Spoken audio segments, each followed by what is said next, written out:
Hi, this is William Ramsey. Welcome to William Ramsey Investigates. On today's show, I'm going to read a book that I read a while back, but I think is a very important historical document.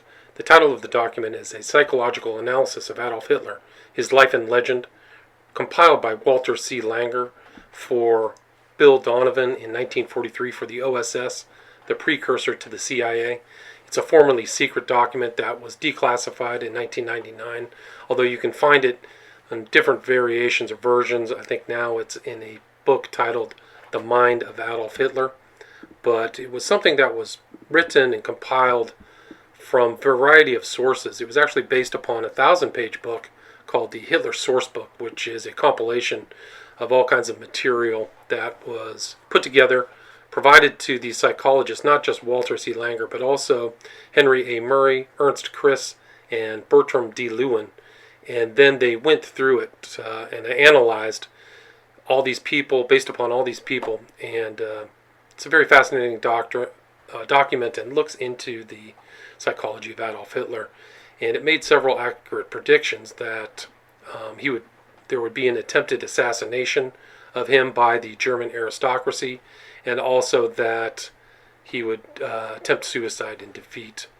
And this psychological profile style was something that the CIA would later use on other rival political figures such as Nikita Khrushchev, Mao Zedong, Deng Xiaoping, and Fidel Castro. My intent is to read the entire document, the entire 176 pages, but in the document there are quotations that are only in German, so I've gone through the trouble to translate those, and in the best kind of translation that I can make of the original German that's in the Langer report.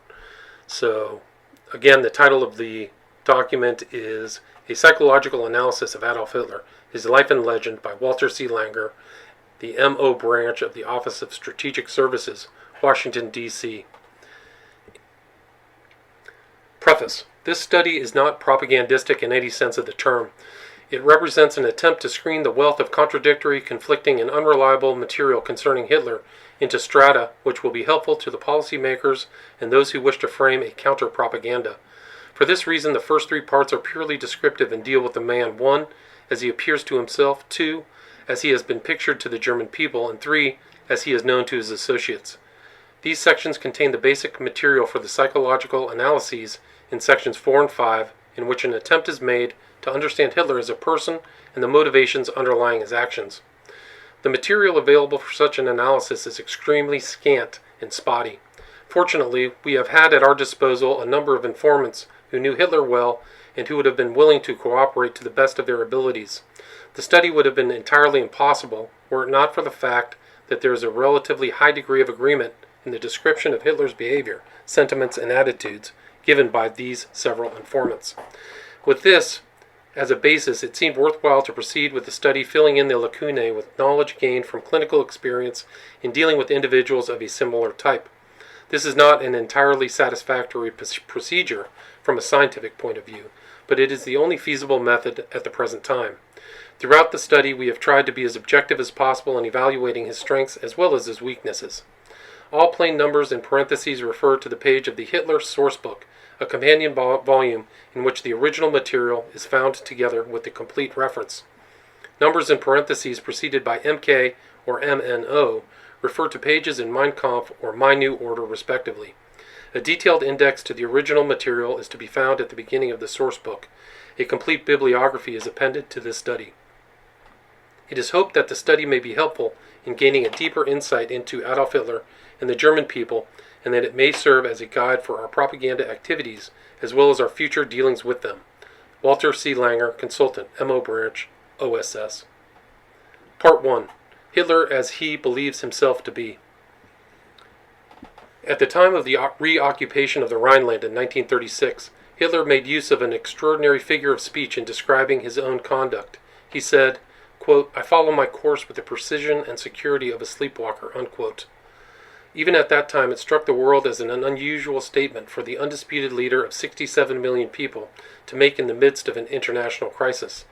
Hitler meant it to be a kind of reassurance for his more wary followers who questioned the wisdom of his course. It seems, however, that it was a true confession, and had his wary followers only realized its significance and implications, they would have had grounds for far greater concern than that aroused by his proposal to reoccupy the Rhineland. For the course of this sleepwalker has carried him over many untraveled roads, which finally led him unerringly to a pinnacle of success and power never reached before. And still it lured him on until today he stands on the brink of disaster. He will go down in history as the most worshipped and the most despised man the world has ever known. Many people have stopped and asked themselves, quote, "Is this man sincere in his undertakings, or is he a fraud?" Unquote. Certainly, even a fragmentary knowledge of his past life warrants such a question, particularly since our correspondents have presented us with many conflicting views. At times it seemed almost inconceivable that a man could be sincere and do what Hitler has done in the course of his career. And yet all of his former associates, whom we have been able to contact, as well as many of our most capable foreign correspondents, are firmly convinced that Hitler actually does believe in his own greatness.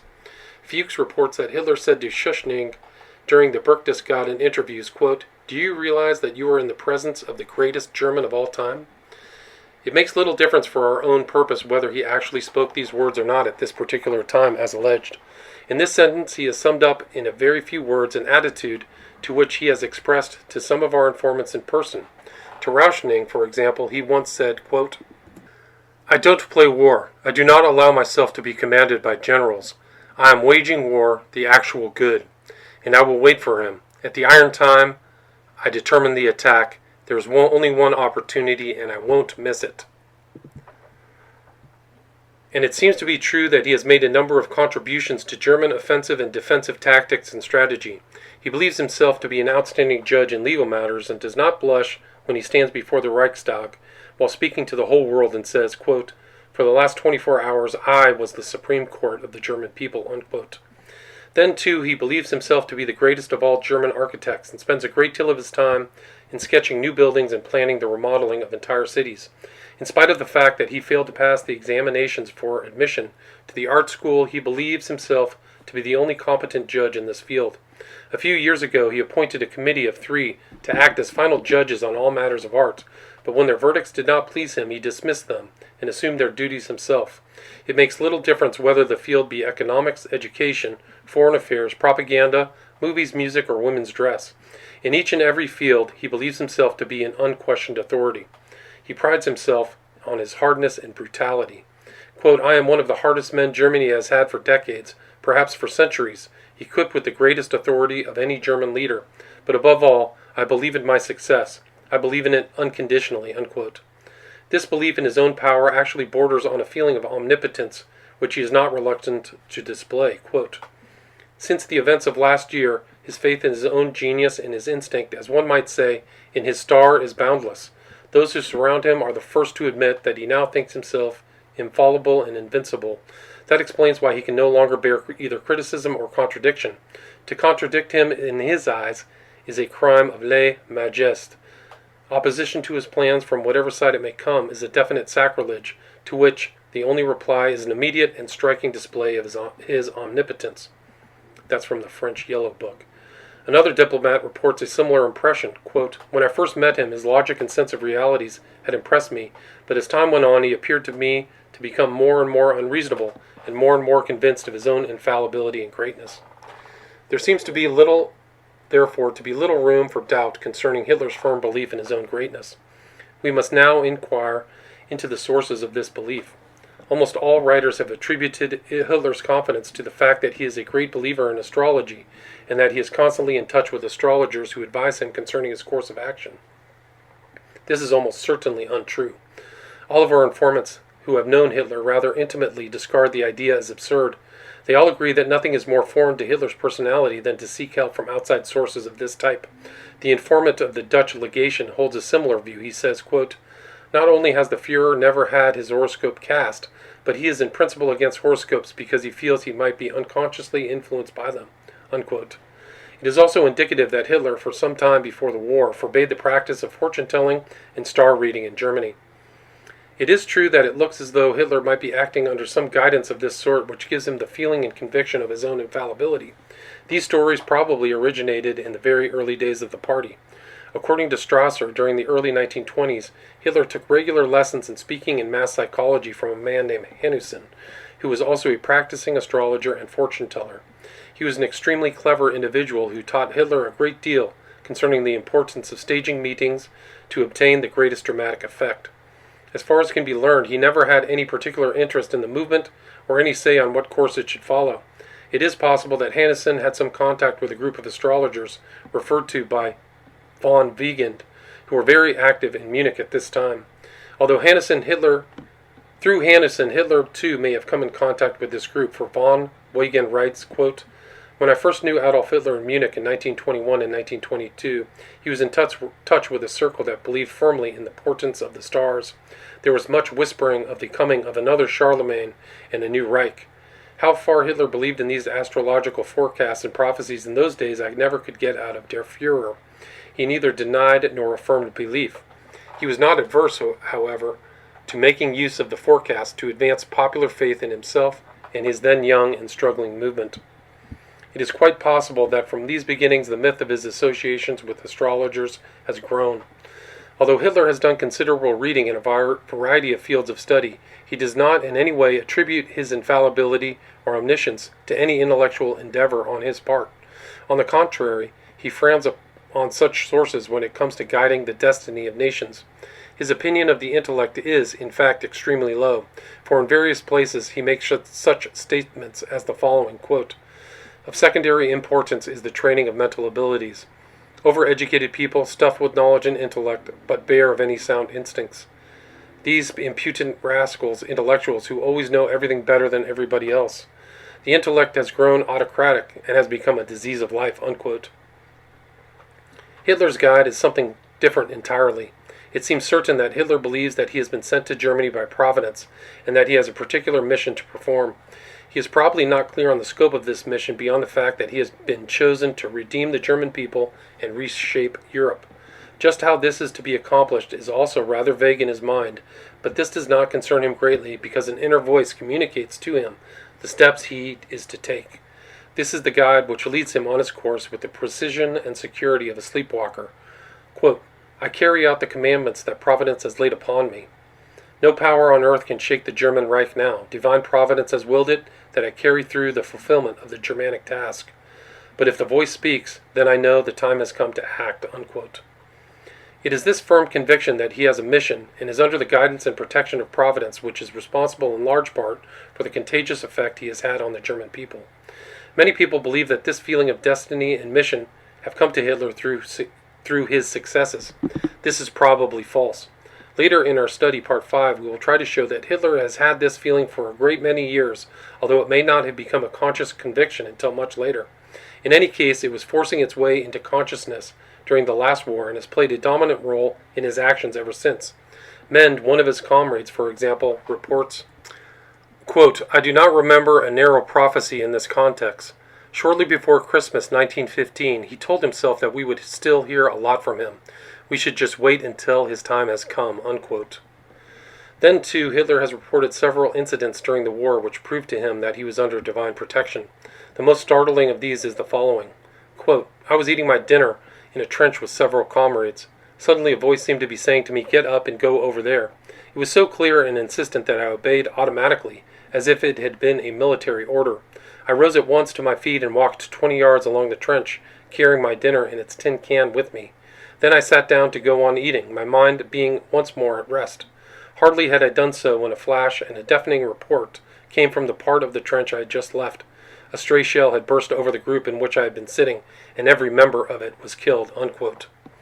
Then also there was the vision he had while in hospital at Pasewalk, suffering from blindness, allegedly caused by gas. Quote, "As I lay in bed, it occurred to me that I was going to liberate Deutschland, that I would grow up, and I knew immediately that this would be realized."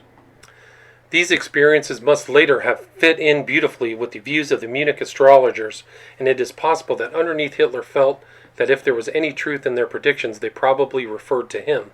But in those days he did mention any connection between them or dwell on the divine guidance he believed he possessed.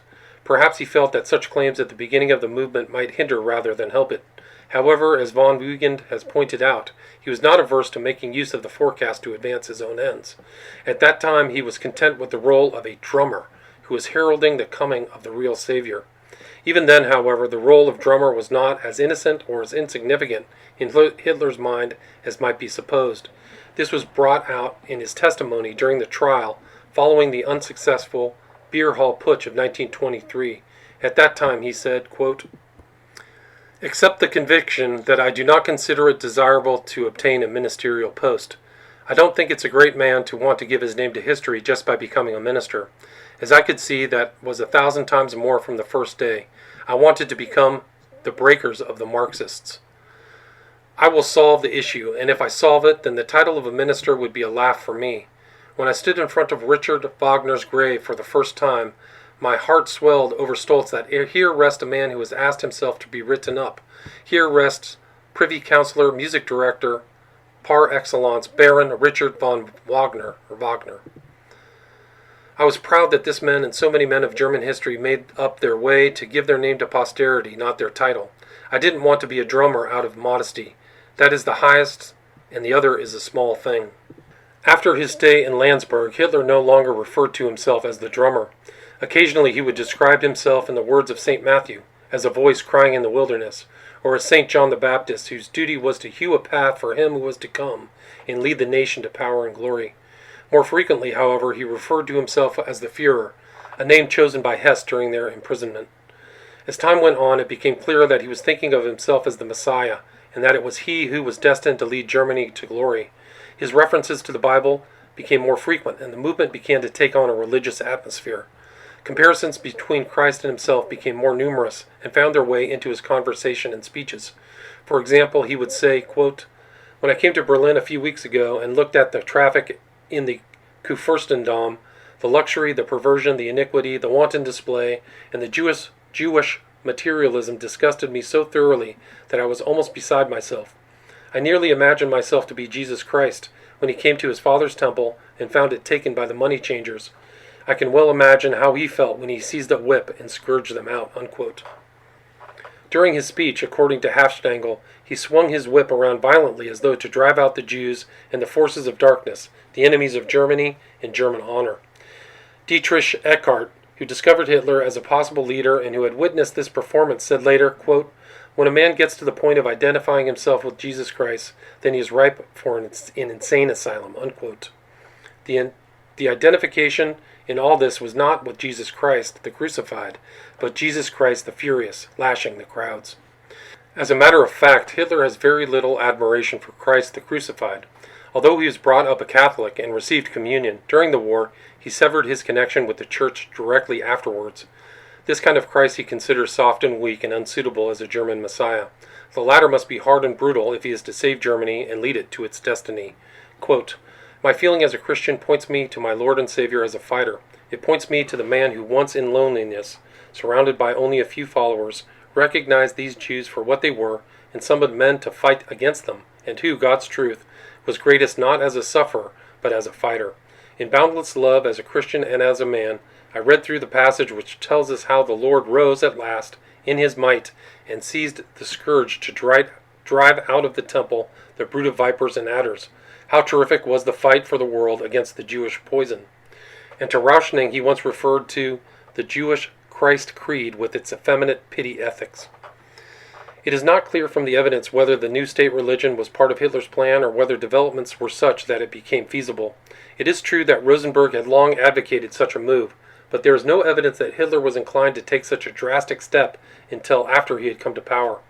It is possible that he felt he needed the power before he could initiate such a change, or it may be that his series of successes were so startling that people spontaneously adopted a religious attitude towards him, which made the move more or less obvious. In any case, he has accepted this godlike role without any hesitation or embarrassment. White tells us that now, when he is addressed with the salutation, "Heil Hitler, our Savior," he bows slightly at the compliment in the phrase and believes it. As time goes on, it becomes more and more certain that Hitler believes that he really is the chosen one, and that in his thinking he conceives of himself as a second Christ who has been sent to institute in the world a new system of values based upon brutality and violence. He has fallen in love with the image of himself in this role and has surrounded himself with his own portraits. His mission seems to lure him to still greater heights. Not content with the role of transitory savior, it pushes him on to higher goals. He must set the pattern for generations to come. Von Wiegen says, quote, "In vital matters, Hitler is far from unmindful of the name and record of success and failure he will leave to posterity," unquote. Nor is he content to allow these patterns to evolve in a natural way. In order to guarantee the future, he feels that he alone can bind it to these principles. He believes, therefore, that he must become an immortal to the German people. Everything must be huge and befitting as a monument to the honor of Hitler. His idea of a permanent building is one which will endure at least 1,000 years. His highways must be known as Hitler highways, and they must endure for longer periods of time than the Napoleonic roads. He must always be doing the impossible and leaving his mark on the country. This is one of the ways in which he hopes to stay alive in the minds of the German people for generations to come. It is alleged by many writers, among them Hafner, Huss, and Wagner, that he has already drawn extensive plans for his own mausoleum. Our informants who left Germany some time ago are not in a position to verify these reports. They consider them well within the realm of possibility, however. This mausoleum is to be the Mecca of Germany after his death. It is to be a tremendous monument about 700 feet high, with all the details worked out so that the greatest psychological effect might be attained. It is also alleged that his first errand in Paris after the conquest in 1940 was a visit to the Dôme des Invalides to study the monument to Napoleon. He found this lacking in many respects. For example, they had put him down in a hole which forced people to look down rather than high up. Quote, "I shall never make such a mistake," Hitler said suddenly. "I know how to keep my hold on people after I've passed on. I shall be the Führer they look up at and go home to talk of and remember. My life shall not end in the mere form of death. It will, on the contrary, begin then." Unquote. It was believed for a time that the Kelstein had been originally built as an eternal mausoleum by Hitler. It seems, however, that if that was his original intention, he has abandoned it in favor of something even more grandiose. Perhaps the Kelstein was too inaccessible to enable large numbers of people to come and touch his tomb in order to become inspired. In any case, it seems far more extravagant plans have been developed. His plan, if it is to be successful, needs constant emotional play on hysteric mass minds, and the more he can arrange the ways and means of achieving this after he dies, the more assured he is of attaining his final goal. Quote, "He is firmly convinced that the furious pace and the epochal age in which he lived and moved, he really is convinced that he is the motivating force and the molder of that age, will terminate soon after his death, swinging the world by nature and inclination into a long span of digestive process marked by a sort of quiet inactivity. People in his 1,000-year Reich will build monuments to him and go around to touch and look at the things he has built," he thought. He said as much on that glorified visit to Rome in 1938, adding that 1,000 years hence the greatness and not the ruins of his own time must intrigue the people of those faraway days. For, believe it or not, this is how the mind of this man Hitler projects itself without a blush over the centuries. Unquote. There was a time a few years ago when he spoke a good deal about retiring when his work was done. It was assumed that he would then take up his residence in Berchtesgaden and sit as God who guides the destinies of the Reich until he dies. In July 1933, while visiting the Wagner family, he talked at length about getting old and complained bitterly that 10 years of valuable time had been lost between the beer hall putsch in 1923 and his ascension to power. This was all very regrettable, since he predicted that it would take 22 years to get things in adequate shape so that he could turn them over to his successor. It is supposed by some writers that during this period of retirement he could also write a book which would stand for eternity, as great as a Bible of National Socialism. This is all rather interesting in view of Rome's statement made many years ago.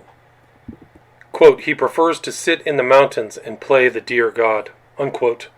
A survey of all the evidence forces us to conclude that Hitler believes himself destined to become an immortal Hitler, chosen by God to be the new deliverer of Germany and the founder of a new social order for the world. He firmly believes this and is certain that in spite of all the trials and tribulations through which he must pass, he will finally attain that goal. The one condition is that he follow the dictates of the inner voice which have guided and protected him in the past. This conviction is not rooted in the truth of the ideas he imparts, but is based on the conviction of his own personal greatness. Howard K. Smith makes an interesting observation. Quote, I was convinced that of all the millions on whom the Hitler myth had fastened itself, the most carried away was Adolf Hitler himself. Unquote. We will have occasion in Part 5 to examine the origins of this conviction and the role it plays in Hitler's psychological economy. Part 2. Hitler as the German people know him. When we try to formulate a conception of Adolf Hitler as the German people know him, we must not forget that their knowledge of him is limited by a controlled press. Many thousands of Germans have seen him in person, particularly in the past, and can use this experience as a basis for their individual conception of him. Hitler, from a physical point of view, is not, however, a very imposing figure, certainly not the Platonic idea of a great fighting leader, or the deliverer of Germany and the creator of a new Reich. In height he is a little below average. His hips are wide and his shoulders relatively narrow. His muscles are flabby, his legs short, thin, and spindly, the latter being hidden in the past by heavy boots and more recently by long trousers. He has a large torso and is hollow-chested to the point where it is said that he has his uniforms padded. From a physical point of view, he could not pass the requirements to his own elite guard. His dress in the early days was no more attractive. He frequently wore the Bavarian mountain costume of leather shorts with white shirt and suspenders. These were not always too clean, and with his mouth full of brown, rotten teeth and his dirty, long fingernails, he presented rather a grotesque figure. At this time he also had a pointed beard, and his dark brown hair was parted in the middle and pasted down flat against his head with oil. Nor was his gait that of a soldier. Quote, it was a very ladylike walk, dainty little steps. Every few steps he cocked his right shoulder nervously, his left leg snapping up as he did so. Unquote. He also had a tic in his face, which caused the corner of his lips to curl upward. When speaking, he always dressed in a common-looking blue suit, which robbed him of all distinctiveness. At the trial following the unsuccessful beer hall putsch, Edgar Maurer, who saw him for the first time, asked himself, quote, was this provincial dandy with his slick dark hair, his cutaway coat, his awkward gestures and glib tongue, the terrible rebel? He seemed for all the world like a traveling salesman for a clothing firm. Unquote. Nor did he make a much better impression later on. Dorothy Thompson, upon her first meeting, described him in the following terms. Unquote. Quote, he is formless, almost faceless, a man whose countenance is a caricature, a man whose framework seems cartilaginous, without bones. He is inconsequent and voluble, ill-poised and insecure. He is the very prototype of the little man. Unquote. Smith also found him the apotheosis of the little man, funny-looking, self-conscious, and unsure of himself. It may be supposed that this is only the judgment of American journalists who have a different standard of masculine beauty. However, while testifying as a witness in the law court of 1923, Professor Max von Gruber of the University of Munich and the most eminent eugenicist in Germany stated, quote, it was the first time I had seen Hitler close at hand. Face and head of inferior type, crossbreed, low receding forehead, ugly nose, broad cheekbones, little eyes, dark hair. Expression not of a man exercising authority in perfect self-command, but of a raving excitement. At the end, an expression of satisfied egotism. Unquote. A great deal has been written about his eyes, which have been described in terms of almost every color of the rainbow. As a matter of fact, they seem to be a rather bright blue, bordering on the violet. But it is not the color which has attracted people, but rather their depth and a glint, which makes them appear to have a hypnotic quality. One finds stories like the following recurring over and over in the literature. A policeman who is noted for his antipathy to the Nazi movement is sent to a Hitler meeting to maintain order. While standing at his post, Hitler enters. Quote, he gazed into the police officer's eye with that fatal, hypnotizing, and irresistible glare which swept the poor officer right off his feet. Clicking to attention, he confessed to me this morning, since last night I am a National Socialist. Heil Hitler. Unquote. These stories are not all from the Nazi propaganda agencies. Very reliable people now in this country have reported similar incidents among their own personal acquaintances. Even outstanding diplomats have commented on the nature of his eyes and the way in which he uses them when meeting people, often with disastrous effects. Then there are others like Rauschning, who finds his look staring and dead, lacking in brilliance and the sparkle of genuine animation. We need not dwell on his eyes and their peculiar quality, however, since relatively few Germans have come in such close contact with him that they could be seriously affected by them. Whatever effect Hitler's personal appearance may have had on the German people in the past, it is safe to assume that this has been greatly tempered by millions of posters pasted in every conceivable place, which show the Fuhrer as a fairly good-looking individual with a very determined attitude. In addition, the press, newsreels, etc. are continually flooded with carefully prepared photographs showing Hitler at his very best. These have undoubtedly, in the course of time, blotted out any unfavorable impressions he may have created as a real person in the past. The physical Hitler most Germans know now is a fairly presentable individual. The only other real contact the overwhelming majority of people have had with Hitler is through his voice. He was a tireless speaker, and before he came to power, he would sometimes give as many as 3 or 4 speeches on the same day, often in different cities. Even his greatest opponents concede that he is the greatest orator that Germany has ever known. This is a great concession in view of the fact that the qualities of his voice are far from pleasant. Many, in fact, find it distinctly unpleasant. It has a rasping quality which often breaks into a shrill falsetto when he becomes aroused. Nor is it his diction which makes him a great orator. In the early days this was particularly bad. It was a conglomeration of High German with an Austrian dialect which Chupik describes as Nudelige Sprache. Nor was it the structure of his speeches which made him a great orator. On the whole, his speeches were sinfully long, badly constructed, and very repetitious. Some of them are positively painful to read, but nevertheless, when he delivered them, they had an extraordinary effect upon his audiences. His power and fascination in speaking lay almost wholly in his ability to sense what a given audience wanted to hear, then to manipulate his theme in such a way that he would arouse the emotions of the crowd. Strasser says of this talent, quote, Hitler responds to the vibration of the human heart with the delicacy of a seismograph, enabling him, with certainty with which no conscious gift could endow him, to act as a loudspeaker, proclaiming the most secret desires, the least permissible instincts, the sufferings and personal revolts of a whole nation, unquote.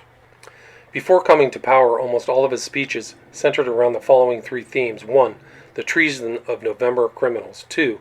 The rule of the Marxists must be broken. And 3. The world domination of the Jews. No matter what topic was advertised for a given speech, he almost invariably would wind up on one or more of these 3 themes. And yet people liked it and would attend one meeting after another to hear him speak.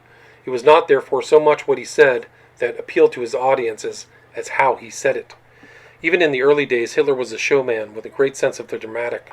Not only did he schedule his speeches late in the evening when his audience would be tired and their resistance lowered through natural causes, but he would always send an assistant ahead of time to make a short speech and warm the audience up.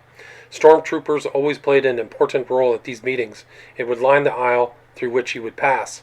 At the psychological moment, Hitler would appear in the door at the back of the hall. Then, with a small group behind him, he would march through the rows of SA men to reach the speaker's table.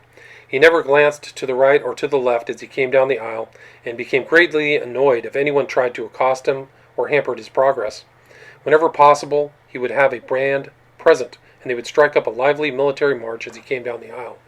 When he began to speak, he usually manifested signs of nervousness. Usually he was unable to say anything of consequence until he had gotten the feel of his audience. On one occasion, Haydn reports, he was so nervous that he could think of nothing to say. In order to do something, he picked up the table and moved it around on the platform. Then suddenly he got the feel and was able to go on. Price describes his speaking in the following way. Quote, the beginning is slow and halting. Gradually he warms up when the spiritual atmosphere of the great crowd is engendered, for he responds to this metaphysical contact in such a way that each member of the multitude feels bound to him by an individual link of sympathy, unquote. All of our informants report the slow start, waiting for the feel of the audience. As soon as he has found it, the tempo increases in smooth rhythm and volume until he is shouting at the climax. Through all this, the listener seems to identify himself with Hitler's voice, which becomes the voice of Germany. This is all in keeping with Hitler's own conception of mass psychology, as given in Mein Kampf, where he says, quote, the psyche of the broad masses does not respond to anything weak or halfway, like a woman whose spiritual sensitiveness is determined less by abstract reason than by an indefinable emotional longing for fulfilling power, and who, for that reason, prefers to submit to the strong rather than the weakling. The mass, too, prefers the ruler to a pleader. And Hitler let them have it. Newsweek reported, quote, women faint when, with face purpled and contorted with effort, he blows forth his magic oratory, unquote. Flanner says, quote, his oratory used to wilt his collar, unglue his forelock, glaze his eyes. He was like a man hypnotized, repeating himself into a frenzy, unquote. Yates Brown, quote, he was a man transformed and possessed. We were in the presence of a miracle, unquote. This fiery oratory was something new to the Germans, and in particularly to the slow-tongued lower-class Bavarians. In Munich, his shouting and gesturing were a spectacle men paid to see. It was not only his fiery oratory, however, that won the crowds to his cause. This was certainly something new, but far more important was the seriousness with which his words were spoken." Unquote.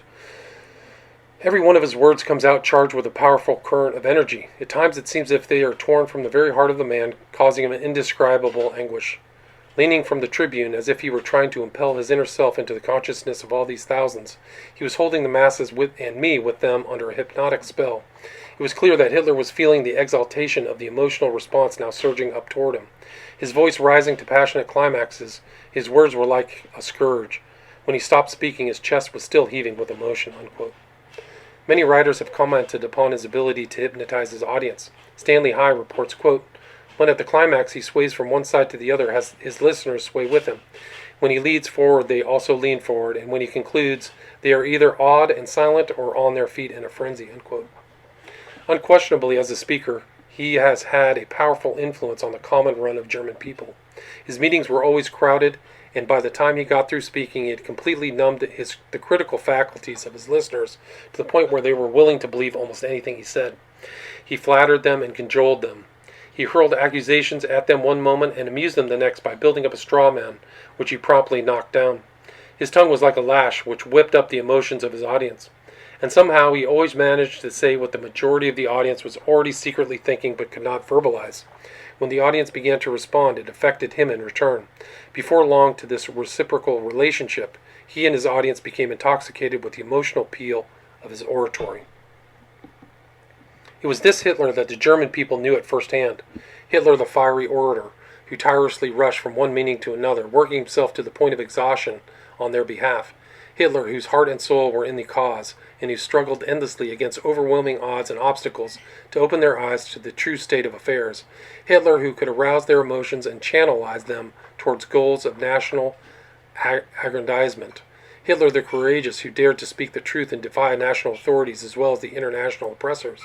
It was a sincere Hitler that they knew, whose words burned into the most secret recesses of their minds and rebuked them for their own shortcomings. It was the Hitler who would lead them back to self-respect because he had faith in them. This fundamental conception of Hitler made a beautiful foundation for a propaganda build-up. He was so convincing on the speaker's platform and appeared to be so sincere in what he said that the majority of his listeners were ready to believe almost anything good about him because they wanted to believe it. The Nazi propaganda agencies were not slow in making the most of their opportunities. Hitler himself had provided an excellent background for a propaganda build-up. From the earliest days of his political career, he had steadfastly refused to divulge anything about his personal life, past or present. To his most immediate associates, he was, in reality, a man of mystery. There was no clearing away the unpleasant incidents to be done before the building-up process could begin. In fact, the more secrecy he maintained about his personal life, the more curious his followers became. This was, indeed, fertile ground on which to build a myth or legend. The Nazi propaganda machine devoted all of its efforts to the task of portraying Hitler as something extra-human. Everything he did was written up in such a way that it portrayed his superlative character. If he does not eat meat, drink alcoholic beverages, or smoke, it is not due to the fact that he has some kind of inhibition, or does it because he believes it will improve his health. Such things are not worthy of the Fuhrer. He abstains from these because he is following the example of the great German, Richard Wagner, or because he has discovered that it increases his energy and endurance to such a degree that he can give much more of himself to the creation of the new German Reich. Such abstinence also indicates, according to the propaganda, that the Fuhrer is a person with tremendous willpower and self-discipline. Hitler himself fosters this conception, according to Hafstangl, for when someone asked him how he managed to give up these things, he replied, "It is a matter of will. Once I make up my mind not to do a thing, I just don't do it. And once that decision is made, it is taken for always." Isn't that so wonderful? The same is true in the field of sex. As far as the German people know, he has no sex life, and this too is clothed not as an abnormality, but as a great virtue. The Fuhrer is above human weaknesses of this sort, and von Wiegen tells us that he has a profound contempt for the weaknesses in men, for sex, and the fools that it makes of them. Hafstangl reports that Hitler frequently makes the statement that he will never marry a woman since Germany is his only bride. However, Hitler, with his deep insight into human nature, appreciates these weaknesses in others and is tolerant of them. He does not even condemn them or forbid them among his closest associates. He is also portrayed in the propaganda as the soul of kindliness and generosity. Endless stories that illustrate these virtues are found over and over again in the literature. Price cites a typical example. An attractive young peasant girl tries to approach him, but is prevented from doing so by the guards. She bursts into tears, and Hitler, seeing her distress, inquires into the cause. She tells him that her fiancé had been expelled from Austria for his Nazi principles, and that he cannot find work, and consequently they cannot get married. Hitler is deeply touched. He promises to find the young man a job, and in addition completely furnishes a flat for them to live in, even down to a baby's cot. Every attempt is made to present him as extremely human, with a deep feeling for the problems of ordinary people. Many great writers, both Nazi and anti-Nazi, have written extensively about his great love for children, and the Nazi press is certainly full of pictures showing Hitler in the company of little tots. It is alleged that when he is at Berchtesgaden, he always has the children from the neighborhood visit him in the afternoon, and that he serves them candy, ice cream, cake. Fayer says, "Never was there a middle-aged bachelor who so delighted in the company of children." Princess Olga reported that when she visited Hitler in Berlin and the topic of children came up during the conversation, Hitler's eyes filled with tears. The Nazi press had made extremely good use of this, and endless stories accompany the pictures. Likewise, a great deal is written about his fondness for animals, particularly dogs. Here again, there are numberless pictures to prove it is so. As far as dogs are concerned, the propaganda build-up is Hitler's modesty and simplicity. His successes point to other respects. One writer even went so far as to attribute his vegetarianism to his inability to tolerate the thought of animals being slaughtered for human consumption. Hitler is pictured as an affable lord of the manor, full of gentleness, kindliness, and helpfulness. Or, as Oxner puts it, he is the great comforter, father, husband, brother, or son, to every German who lacks or has lost such a relative. Another trait which has received a great deal of comment in the propaganda is probably fairly nearer the truth, but it goes far beyond that, have never gone to his head. At bottom he is still the simple soul he was when he founded the party, and his greatest joy is to be considered as one of the boys. As proof of this, they point to the fact that he has never sought a crown, that he never appears in gaudy uniforms or does a great deal of entertaining. Even after he came to power, he continued to wear his old trench coat and slouch hat for a time, and when he donned a uniform, it was always that of a simple stormtrooper. Much was written about his fondness for visits from early acquaintances, and how he loved to sit down in the midst of his busy day in order to talk over old times. There was really nothing he liked better than to frequent his old haunts and meet old friends while he was in Munich, or to take part in their festivities. At heart he was still a worker, and his interests were always with the working classes, with whom he felt thoroughly at home. Hitler is also a man of incredible energy and endurance. His day consists of 16 to 18 hours of uninterrupted work. He is absolutely tireless when it comes to working for Germany and its future welfare, and no personal pleasures are permitted to interfere with the carrying out of his mission. The ordinary man in the street cannot imagine a human being in Hitler's position not taking advantage of his opportunity. He can only imagine himself in the same position, reveling in luxuries, and yet here is Hitler who scorns them all. His only conclusion is that Hitler is not an ordinary mortal. Phillips reports the case of a young Nazi who once confided to him, quote, "I would die for Hitler, but I would not change places with Hitler. At least when I wake every morning I can say, 'Hi, Hitler.' But this man, he has no fun in life. No smoking, no drinking, no women. Only work until he falls asleep at night," unquote. A great deal is made of Hitler's determination. It is pointed out over and over again that he never gives up once he has made up his mind to attain a particular goal. No matter how rough the road he plods along in unswerving determination. Even though he receives serious setbacks and the situation appears to be hopeless, he never loses faith and always gets what he goes after. He refuses to be coerced into compromises of any sort, and is always ready to assume the full responsibility for his actions. The great trials and tribulations through which the party had to pass on its way to power are cited over and over again, and all the credit is given to Hitler and his fanatical faith in the future. Even his refusal to permit ordinary scruples to get in his way is given as a sign of his greatness. The fact that he did not communicate with his family for over 10 years becomes a great virtue, since it meant a severe deprivation to the young man who was determined to make something of himself before he returned home. A great deal of publicity has also been given to his breadth of vision, ability to penetrate the future, and his ability to organize both the party and the country in preparation for obstacles they will have to overcome. According to the propagandist, Hitler is the soul of efficiency and has an extraordinary power of resolving conflicts and simplifying problems which have stumped all experts in the past. In fact, his infallibility and incorruptibility throughout are not only implied but openly stated in no uncertain terms.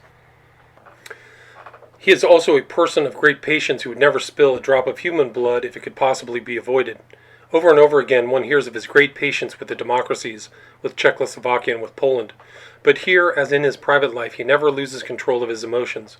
Fundamentally, he is a man of peace who desires nothing quite so much as to be left alone to work out the destiny of Germany in a quiet and constructive manner. For he is a builder at heart and an artist, and these prove that the creative and constructive elements in his nature are predominant. This does not mean, however, that he is a coward. On the contrary, he is a person of outstanding courage. His way of life is proof of this, as well as his enviable record during the last war. A great many stories about his decorations for bravery have been circulated, and particularly for his outstanding heroism when he was awarded the Iron Cross First Class. The fact that the stories of his performance vary from one time to another does not seem to disturb the people in the least. Fundamentally, according to the Nazi press, Hitler is a man of steel. He is well aware of his mission, and no amount of persuasion, coercion, sacrifices, or unpleasant duties can persuade him to alter his course. In the face of all sorts of disasters and disagreeable happenings and necessary measures, he never loses his nerve for a moment. But he is not hard in human qualities. He places loyalty and justice as the two greatest virtues and observes them with scrupulous care. Loyalty means so much to him that the inscription over his door at Berchtesgaden reads, Meine Ehre heißt true. He is the acme of German honor and purity, the resurrector of the German family and home. He is the greatest architect of all time, the greatest military genius in all history. He has an inexhaustible fount of knowledge. He is a man of action and the creator of new social values. He is indeed, according to the Nazi Propaganda Bureau, the paragon of all virtues. A few typical examples may illustrate the extent to which they are carried in their praise of him. Quote, Hitler is a modest man, and the world needs modest men. Therefore the people love him. Like every good leader, he must be an efficient follower. He makes himself the humblest disciple of himself, the severest of all disciplinarians with himself. In fact, Hitler is a modern monk, with the 3 knots of poverty, chastity, and obedience tied in his invisible girdle. A zealot among zealots. He eats no meat, drinks no wine, does not smoke.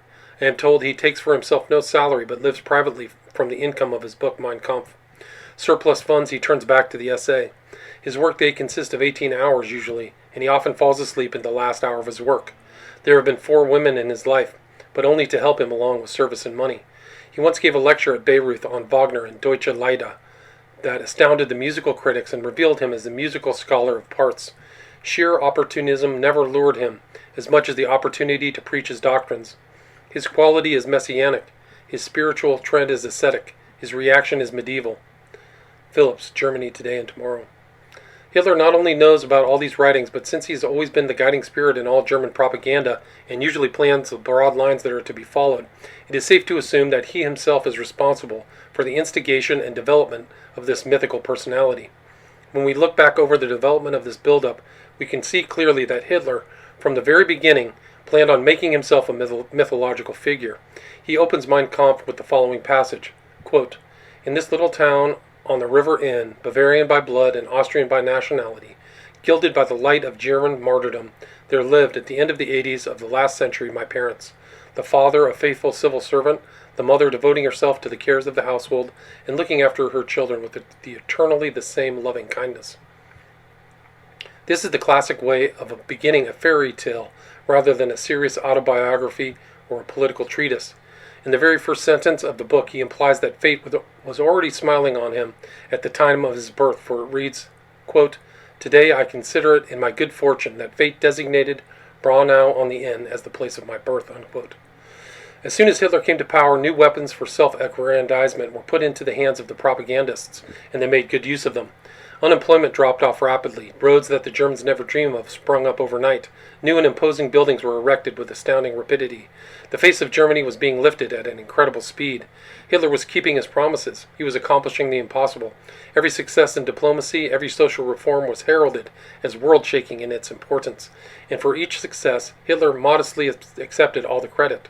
It was always Hitler that did this, and Hitler who did that, provided that these acts were spectacular and met with the approval of the public. If they happened to meet with disapproval, it was always one of his assistants who was to blame. Every effort was made to cultivate the attitude that Hitler was infallible and was carrying through his mission of saving Germany. It was not long before the German people were prepared to take the short step of seeing Hitler not as a man, but as a messiah of Germany. Public meetings, and particularly the Nuremberg, took on a religious atmosphere. All the stagings were designated to create a supernatural and religious atmosphere, and Hitler's entry was more befitting a god than a man. In Berlin, one of the large art shops on Unter den Linden exhibited a large portrait of Hitler in the center of its display window. Hitler's portrait was entirely surrounded as though by a halo, with various copies of a painting of Christ. Notes appeared on the press to the effect that als sprach, horte man den Mantel Gottes durch den Saal rauschen. Weimar reports that on one side of a hill in Odenwald, conspicuous as a waterfall, painted on white canvas, were the black words, "We believe in Holy Germany is Hitler, we believe in Holy Hitler." Roberts reports, in Munich in the early autumn of 1936, I saw colored pictures of Hitler in the actual silver garments of the Knights of the Grail, but these were soon withdrawn. They gave the show away. They were too near the truth of Hitler's mentality. Teeling writes that at the Nuremberg Nazi Party rally in September 1937, there was a huge photograph of Hitler underneath which was the inscription, quote, "In the beginning was the Word," unquote. He also says that the mayor of Hamburg assured him, quote, "We need no priests or parsons. We communicate direct with God through Adolf Hitler. He has many Christ-like qualities," unquote. Soon these sentiments were introduced by official circles. Rauschning reports that the party has adopted this creed. Quote, "We believe in Adolf Hitler, our leader on this earth, and we confess that National Socialism is the only faith that makes us happy." A Rhenish group of German Christians in April 1937 passed this resolution, quote, "Hitler's word is God's law. The decrees and laws which represent it possess divine authority," unquote. And Reich's Minister for Church Affairs, Hans Karel, says, quote, "There has arisen a new authority as to what Christ and Christianity really are. That is Adolf Hitler. Adolf Hitler is the true Holy Ghost," unquote. This is the way Hitler hopes to pave his path to immortality. It has been carefully planned and consistently executed in a step-by-step fashion. The Hitler the German people know is fundamentally the fiery orator who fascinated them and who has gradually been embroidered by the propaganda until he is now presented to them as a full-fledged deity. Everything else is carefully concealed from them as a whole. How many Germans believe it, we do not know. Some certainly believe it wholeheartedly. Dorothy Thompson writes of such a case, quote, "At Garmisch I met an American from Chicago. He had been at Oberammergau at the Passion Play. These people are all crazy," he said. "This is not a revolution, it's a revival. They think Hitler is God. Believe it or not, a German woman sat next to me at the Passion Play, and when they hosted Jesus on the cross, she said, 'There he is. That is our Führer, our Hitler.' And when they paid out the 30 pieces of silver to Judas, she said, 'That is Rome who betrayed the leader,' unquote." Extreme cases of this kind are probably not very numerous, but it would be amazing if a small degree of the same type of thinking had not seeped into the picture of Hitler, which many Germans hold.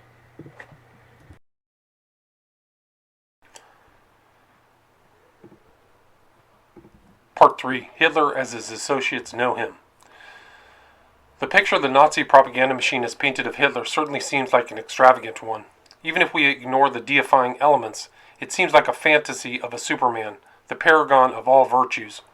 Extraordinary as it may seem, however, there are times at which he approximates such a personality and wins the respect and admiration of all of his associates. At such times he is a veritable demon for work and often works for several days on end with little or no sleep. His powers of concentration are extraordinary, and he is able to penetrate very complex problems and reduce them to a simple few fundamental factors. He prides himself on this talent and has said to various people, quote, "I have the gift of reducing all problems to their simplest foundations, a gift for tracing back all theories to their roots in reality." And he really has it. Unencumbered with abstract theories or traditional points of view and prejudices, he is able to look at complex problems in a rather naive way and pick out the most salient and significant elements and apply them to the present situation in a fairly simple and workable manner. To be sure, he never solves the entire problem in this way, but only the human elements involved. Since this is the part which interests him most and produces immediate results, it has been rated very highly and has won the admiration of his close associates from the earliest days of his political career. During these periods of activity, Hitler is completely absorbed in the task confronting him. Conference follows conference with great rapidity. His judgments are quick and decisive. He is impatient to get things done and expects everyone to apply himself with an ardor equal to his own. He He therefore demands great sacrifices from his associates. At such times, however, he is also very human. He shows an unusual degree of considerateness towards others and a certain tolerance of their weaknesses. When he calls a halt for meals, he will not eat until his entire staff has been served. When an overzealous servant insists on serving him before others, he will often get up and take the plate over to one of his lowly assistants. During all of this, he is in the best of spirits and jokes with everyone around him. He has an extraordinary memory and continuously recalls amusing incidents from the past lives of those around him. These he tells to his staff at large. He is an excellent mimic and often plays out the role of the individual involved to the great amusement of the staff, while the individual must sit by and witness the performance, much to his own embarrassment. Nevertheless, he is thoroughly flattered that the Führer should single him out and remember him and his actions in such detail. During these periods, Hitler is also the soul of kindliness and generosity. He acts more like a big brother to his staff than as a Führer, and manages to endear himself to each and every one of them. But underneath he is still every inch the Führer. He displays extraordinary courage and determination. He shows a great deal of initiative and is willing to assume full responsibility for the wisdom of the course he has mapped out. He is very persuasive and is able to muster and organize his people into an efficient, smooth-running unit.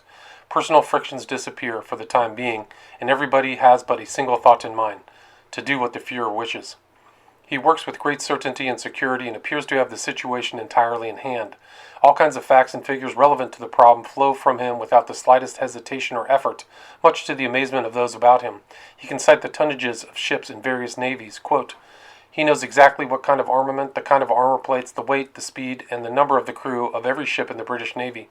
He knows the number of rotations of airplane motors in every model and type existent. He knows the number of shots a machine gun fires a minute, whether it is a light, medium, or heavy one, whether it was made in the United States, Czechoslovakia, or France. Unquote.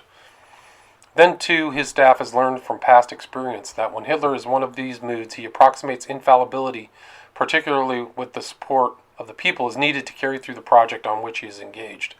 This may seem like an unwarranted statement, but if our study is to be complete, we must appraise his strengths as well as his weaknesses.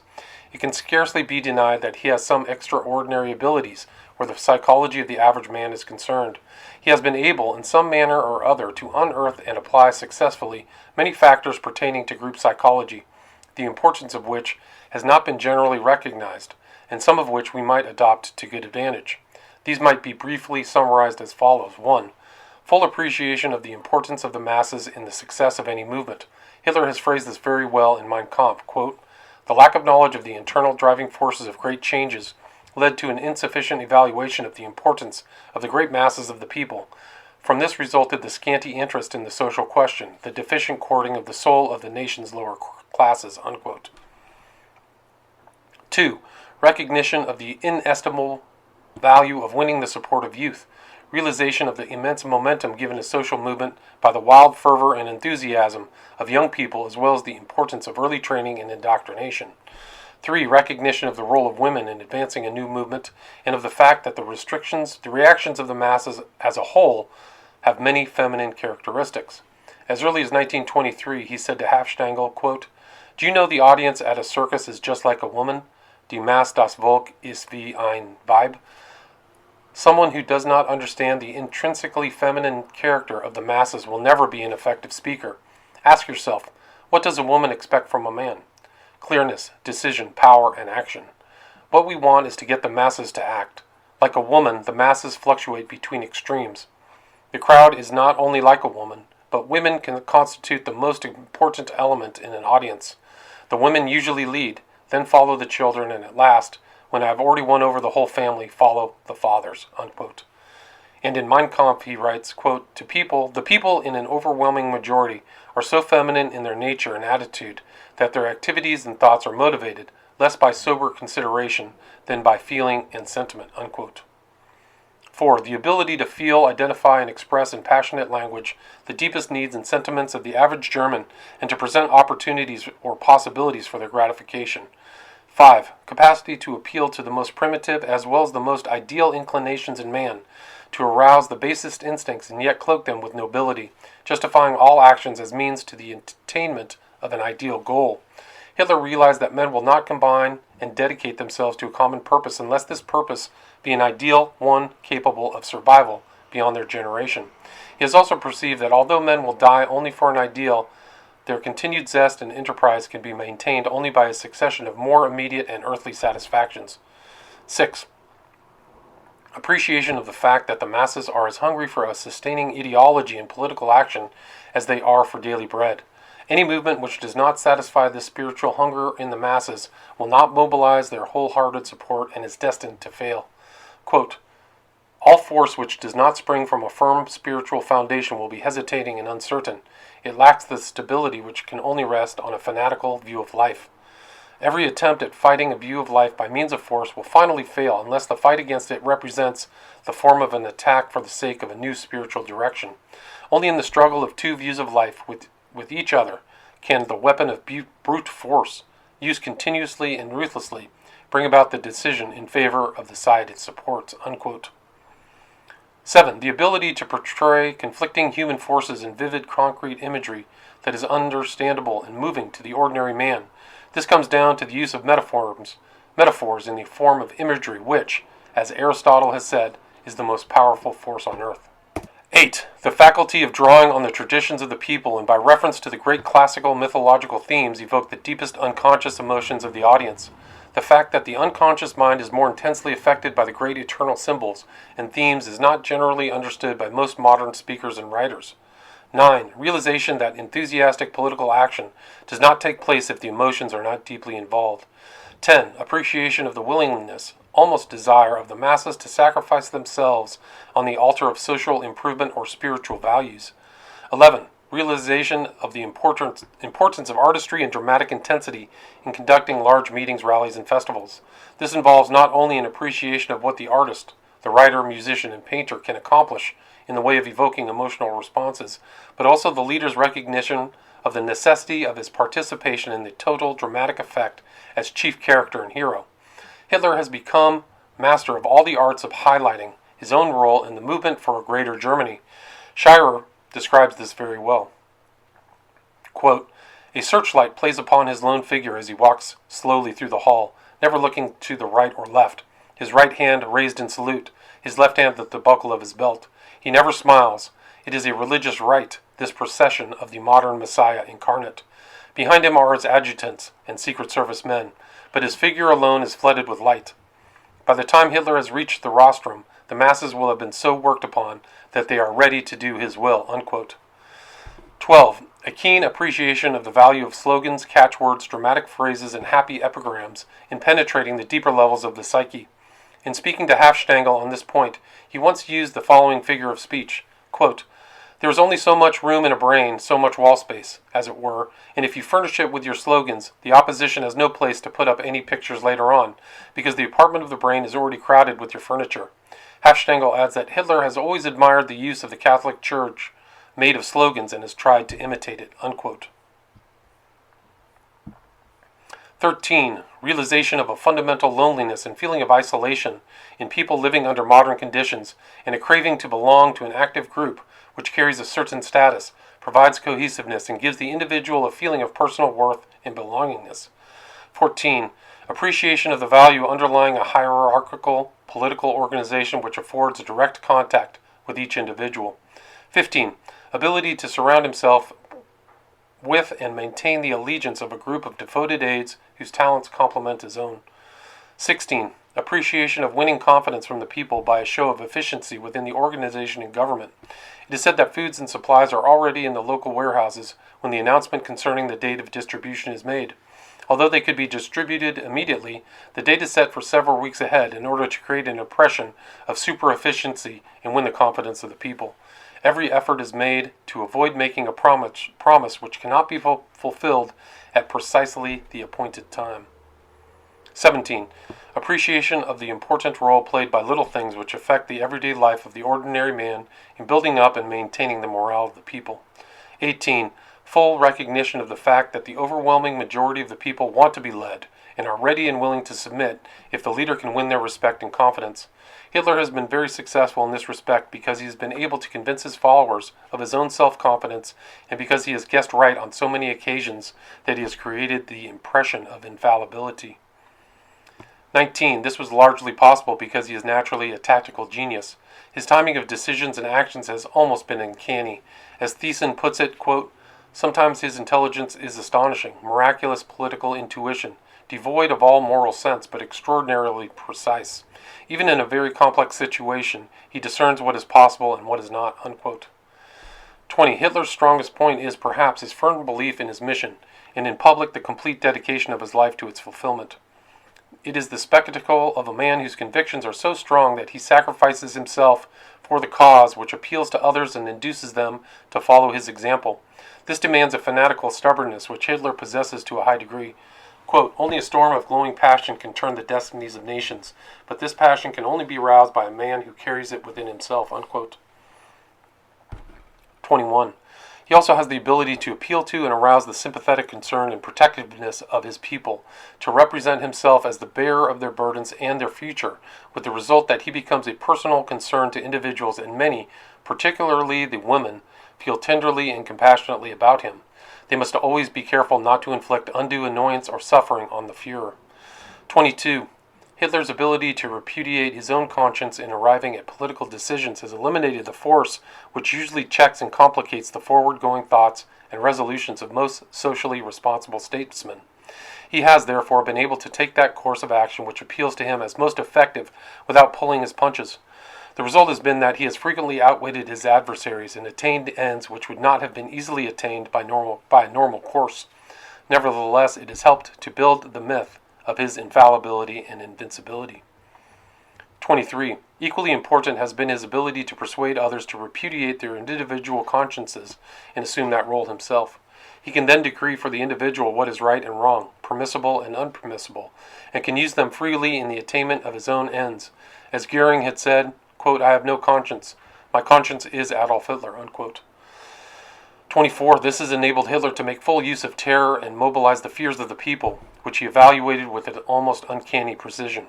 25. He has a capacity for learning from others even though he may be violently opposed to everything they believe and stand for.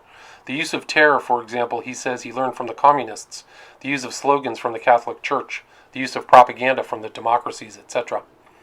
26. He is a master of the art of propaganda. Luedecke writes, quote, "He has a matchless instinct for taking advantage of every breeze to raise a political whirlwind. No official scandal was so petty that he could not magnify it into high treason. He could ferret out the most deviously ramified corruption in high places and plaster the town with the bad news," unquote.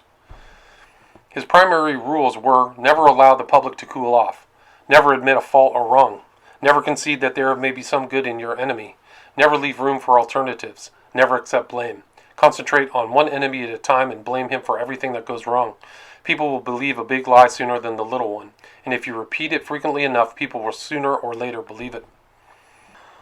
27. He has the never say die spirit. After some of his severest setbacks, he has been able to get to his immediate associates together and begin making plans for a comeback.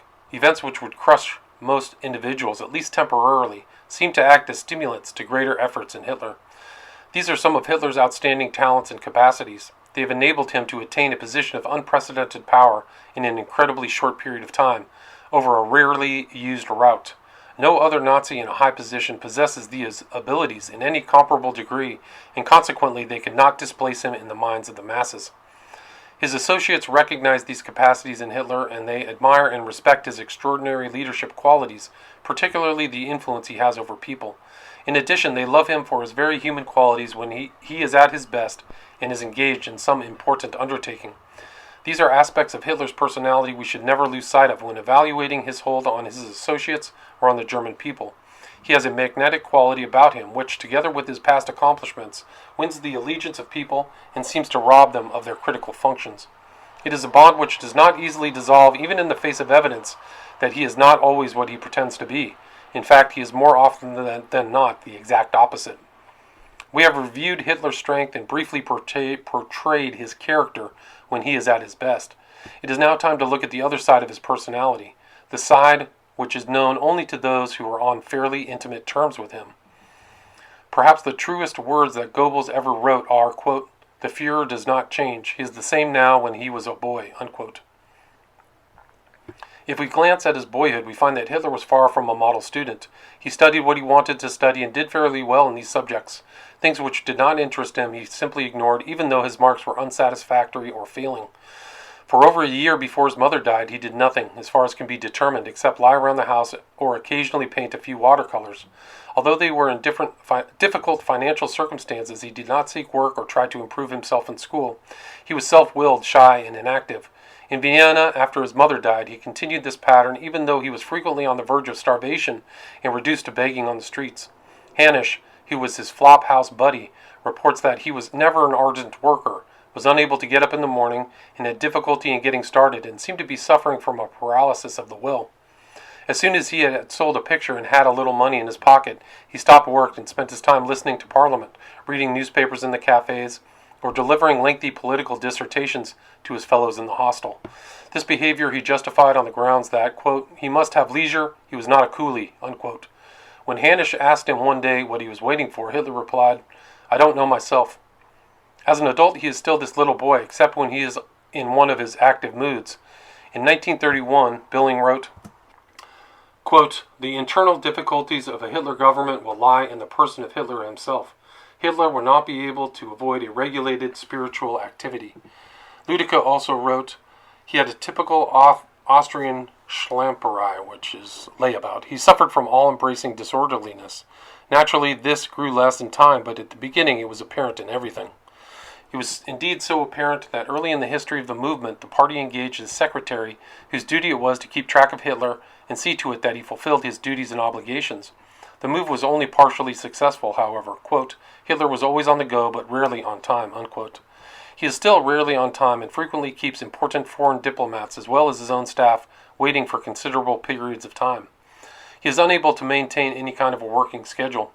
His hours are most irregular, and he may go to bed any time between midnight and 7 o'clock in the morning and get up anywhere from 9 o'clock in the morning to 2 in the afternoon. In later years, the hours tended to get later, but it was unusual for him, just before the war, to go to bed before daybreak. The night, however, was not spent in working, as his propaganda agents allege, but in viewing one or two feature movies, endless newsreels, listening to music, entertaining film stars, or just sitting around chatting with his staff. He seemed to have a violent dislike for going to bed or being alone. Frequently, he would ring for his adjutants in the middle of the night after his guest had gone home and demand they sit up and talk to him. It was not that he had anything to say, and often the adjutants would fall asleep listening to him talk about nothing of importance. As long as one of them remained awake, however, he would not be offended. There was an unwritten law among his immediate staff never to ask a question at those early morning sessions, because to do so might get Hitler off on another subject and force them to remain for another hour. Hitler sleeps very badly and has been in the habit for years of taking a sleeping powder every night before retiring. It is possible that he demands someone to be with him in the hope that the powder will take effect and he will be overcome with sleep. His behavior, however, is not in keeping with this hypothesis, for he carries on a monologue and frequently gets very much stirred up about the topic. This is hardly conducive to sleep, and we must suppose that there is some other reason for his late hours. Even after he has dismissed his adjutants and goes to bed, he usually takes an armful of illustrated periodicals with him. These are usually magazines with pictures concerning naval and military matters, and American magazines are usually included. Schreier reports that he has been informed that since the war broke out, Hitler has been keeping better hours and regularly has his first breakfast at 7 a.m. and his second breakfast at 9 a.m. This may have been so during the early days of the war, but it is very doubtful that Hitler could keep up this schedule for any length of time. Rauschening claims that Hitler has a bed compulsion, which demands that the bed be made in a particular way, with the quilt folded according to a prescribed pattern, and that a man must make the bed before he can go to sleep. We have no other information on this subject, but from his general psychological structure, such a compulsion would be possible. His working day before the war was equally disorderly. Rauschening reports, he does not know how to work steadily. Indeed, he is incapable of working. He dislikes desk work and seldom glances at the piles of reports which are placed on his desk daily. No matter how important these may be or how much his adjutants may urge him to attend to a particular matter, he refuses to take them seriously unless it happens to be a project which interests him. On the whole, few reports interest him unless they deal with military or naval affairs or political matters. He seldom sits in a cabinet meeting because they bore him. On several occasions when sufficient pressure was brought to bear, he did attend but got up abruptly during the session and left without apology. Later it was discovered that he had gone to his private theater and had the operator show some film that he liked particularly. On the whole, he prefers to discuss cabinet members with each member in person, then communicate his decision to the group as a whole. He has a passion for the latest news and for photographs of himself. If Hoffman, the official party photographer, happens to appear or someone happens to enter his office with a newspaper, he will interrupt the most important meeting in order to scan through it. Very frequently he becomes so absorbed in the news or in his own photographs that he completely forgets the topic under discussion. Ludica writes, quote, "Even on ordinary days in those times, it was almost impossible to keep Hitler concentrated on one point. His quick mind would run away with the talk, or his attention would be distracted by the sudden discovery of the newspaper, and he would stop to read it avidly, or he would interrupt your carefully prepared report with a long speech as though you were an audience," unquote. And Hafschnagel reports that his staff is usually in despair on account of his procrastination. He never takes their protests in this respect very seriously and usually brushes them aside by saying, quote, "Problems are not solved by getting fidgety. If the time is ripe, the matter will be settled one way or another," unquote. Although Hitler tries to present himself as a very decisive individual who never hesitates when he is confronted by a difficult situation, he is usually far from it. It is at just these times that his procrastination becomes most marked. At such times it is almost impossible to get him to take action on anything. He stays very much by himself and is frequently almost inaccessible to his immediate staff. He often becomes depressed, is in bad humor, talks little, and prefers to read a book, look at movies, or play with architectural models. According to the Dutch report, his hesitation to act is not due to divergent views among his advisors. At such times he seldom pays very much attention to them and prefers not to discuss the matter. Quote, "What is known as the mastery of material was quite unimportant to him. He quickly became impatient if the details of a problem were brought to him. He was greatly adverse to experts and had little regard for their opinion. He looked upon them as mere hacks, as brush cleaners and color grinders," unquote. On some occasions he has been known to leave Berlin without a word and go to Berchtesgaden, where he spends his time walking in the country entirely by himself. Rauschning, who has met him on such occasions, says, quote, "He recognizes nobody then. He wants to be alone. There are times when he flees from human society," unquote. Rome frequently said, "Usually he solves suddenly, at the very last minute, a situation that has become intolerable and dangerous only because he vacillates and procrastinates," unquote. It is during these periods of inactivity that Hitler is waiting for his inner voice to guide him. He does not think the problem through in a normal way, but waits until the solution is presented to him. To Rauschning he said, quote, "Unless I have the incorruptible conviction this is the solution, I do nothing. Not even if the whole party tried to drive me to action. I will not act. I will wait, no matter what happens. But if the voice speaks, then I know the time has come to act," unquote. These periods of indecision may last from a few days to several weeks. If he is induced to talk about the problem during this time, he becomes ill-natured and bad-tempered. However, when the solution has been given to him, he has a great desire to express himself. He then calls in his adjutants, and they must sit and listen to him until he is finished, no matter what time it happens to be. On these occasions, he does not want them to question him or even to understand him. It seems that he just wants to talk. After this recital to his adjutants, Hitler calls in his advisors and informs them of his decision. When he is finished, they are free to express their opinions. If Hitler thinks that one of these opinions is worthwhile, he will listen for a long time, but usually these opinions have little influence on his decision when this stage has been reached. Only if someone succeeds in introducing new factors is there any possibility of getting him to change his mind. If someone voices the opinion that the proposed plan is too difficult or onerous, he becomes extremely angry and frequently says, quote, "I do not look for people having clever ideas of their own, but rather people who are clever in finding ways and means to carrying out my ideas," unquote. As soon as he has the solution to a problem, his mood changes very radically. He is again the Führer we have described at the beginning of this section. Quote, "He is very cheerful, jokes all the time, and does not give anybody an opportunity to speak, while he himself makes fun of everybody," unquote. This mood lasts throughout the period when necessary work has to be done. As soon as the requisite orders have been given to put the plan into execution, however, Hitler seems to lose interest in it. He becomes perfectly calm, occupies himself with other matters, and sleeps unusually long hours. This is a very fundamental trait in Hitler's character structure. He does not think things out in a logical and consistent fashion, gathering all available information pertinent to the problem, mapping out alternative courses of action, then weighing the evidence pro and con for each of them before reaching a decision. His mental processes operate in reverse.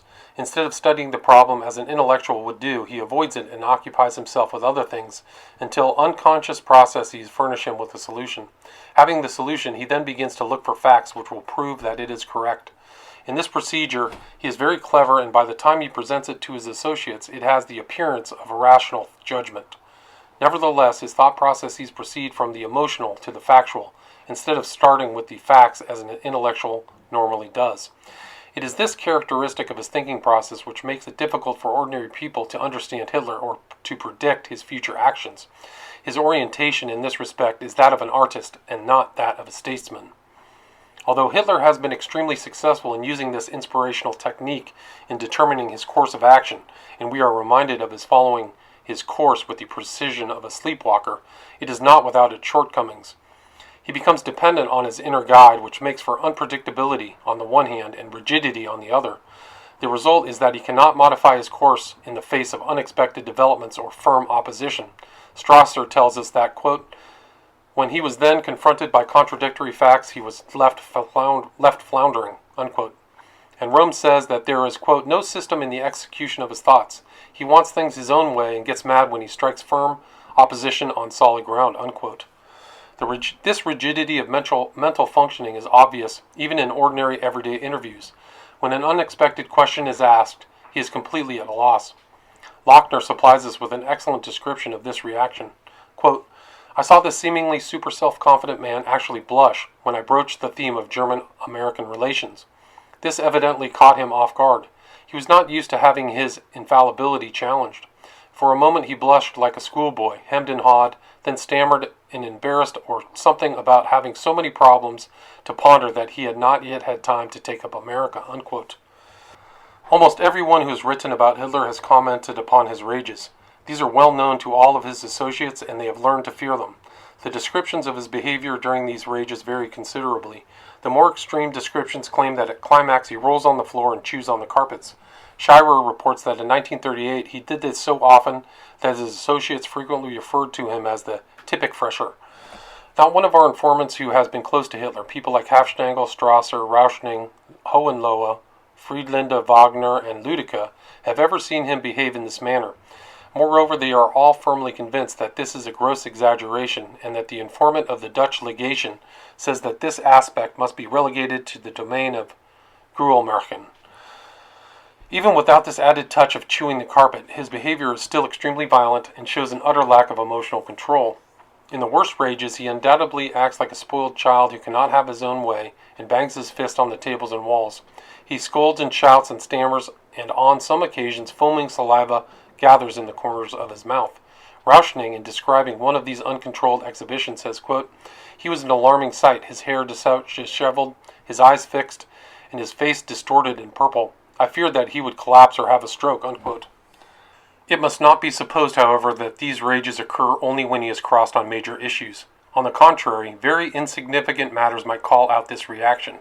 In general, they are brought on whenever anyone contradicts him, when there is unpleasant news for which he might feel responsible, when there is any skepticism concerning his judgment, or when a situation arises in which his infallibility might be challenged or belittled.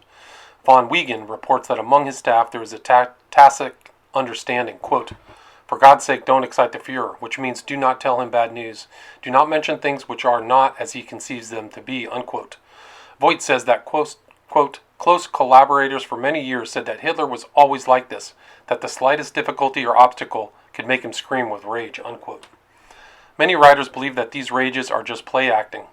There is much to be said for this point of view, since Hitler's first reaction to the unpleasant situation is not indignation, as one would ordinarily expect. He goes off into a rage or tirade without warning. Similarly, when he has finished, there is no aftermath. He immediately cools down and begins to talk about other matters in a perfectly calm tone of voice, as though nothing had happened. Occasionally he will look around sheepishly, as if to see if anyone is laughing, and then proceeds with other matters without the slightest trace of resentment.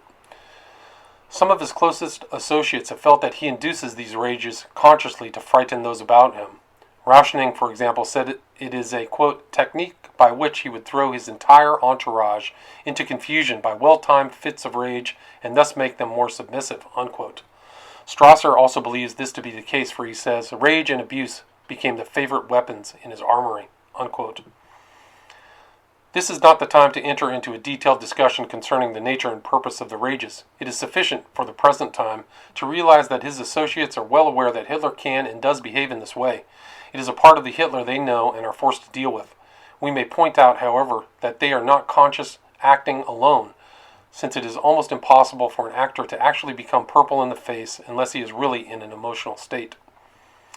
There are many other aspects of Hitler's personality, as it is known to his associates, which do not fit into the picture of the Führer as it is presented to the German people.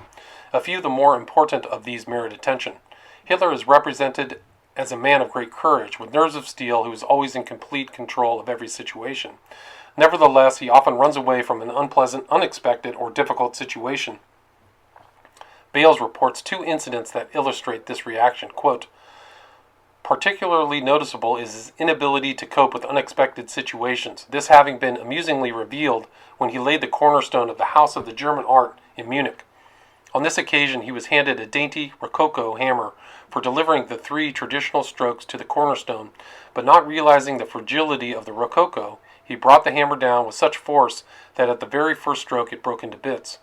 Then, instead of waiting for another hammer, Hitler completely lost his composure, blushed, looked wildly about him in the manner of a small boy caught stealing jam, and almost ran from the scene, leaving the cornerstone unlaid. His enjoyment of the Berlin Olympic Games was completely spoiled when a fanatical Dutch woman who had achieved a personal presentation suddenly clasped him in two hefty arms and tried to kiss him in plain view of 100,000 spectators. Hitler could not regain his composure or stand the irreverent guffaws of foreign visitors and left the stadium, unquote. This type of behavior is illustrated even more clearly in relation to Gregor Strasser, because the occasion was one of extreme importance to Hitler. Strasser threatened to split the party if a definite program could not be agreed upon. Hitler avoided the situation as long as possibly he could, in the hope that something might happen, that the situation would somehow solve itself. When it did not, he agreed to Strasser's demand for a meeting at Leipzig, at which their differences could be thrashed out. Strasser was in the restaurant at the appointed hour. Hitler came late. Hardly had he sat down to the table when he excused himself in order to go to the toilet. Strasser waited for some time, and when Hitler did not return, he began making inquiries. To his amazement, he discovered that instead of going to the toilet, Hitler had slipped out the back door and driven back to Munich without discussing a single point. Haydn also tells us that in 1923 he was in conference with Ludendorff when he suddenly rushed off without as much as an apology. In the spring of 1932, he ran out on a meeting of the Verband Bayerischer Industrieller before he was to speak. This group was not kindly disposed to him, but it was important for Hitler to win them over. He got up to speak, and, quote, he falters, looks at the table, silence, everything looks itself blued. Embarrassing minutes. Hitler turns around on the heel and goes to the door without a word.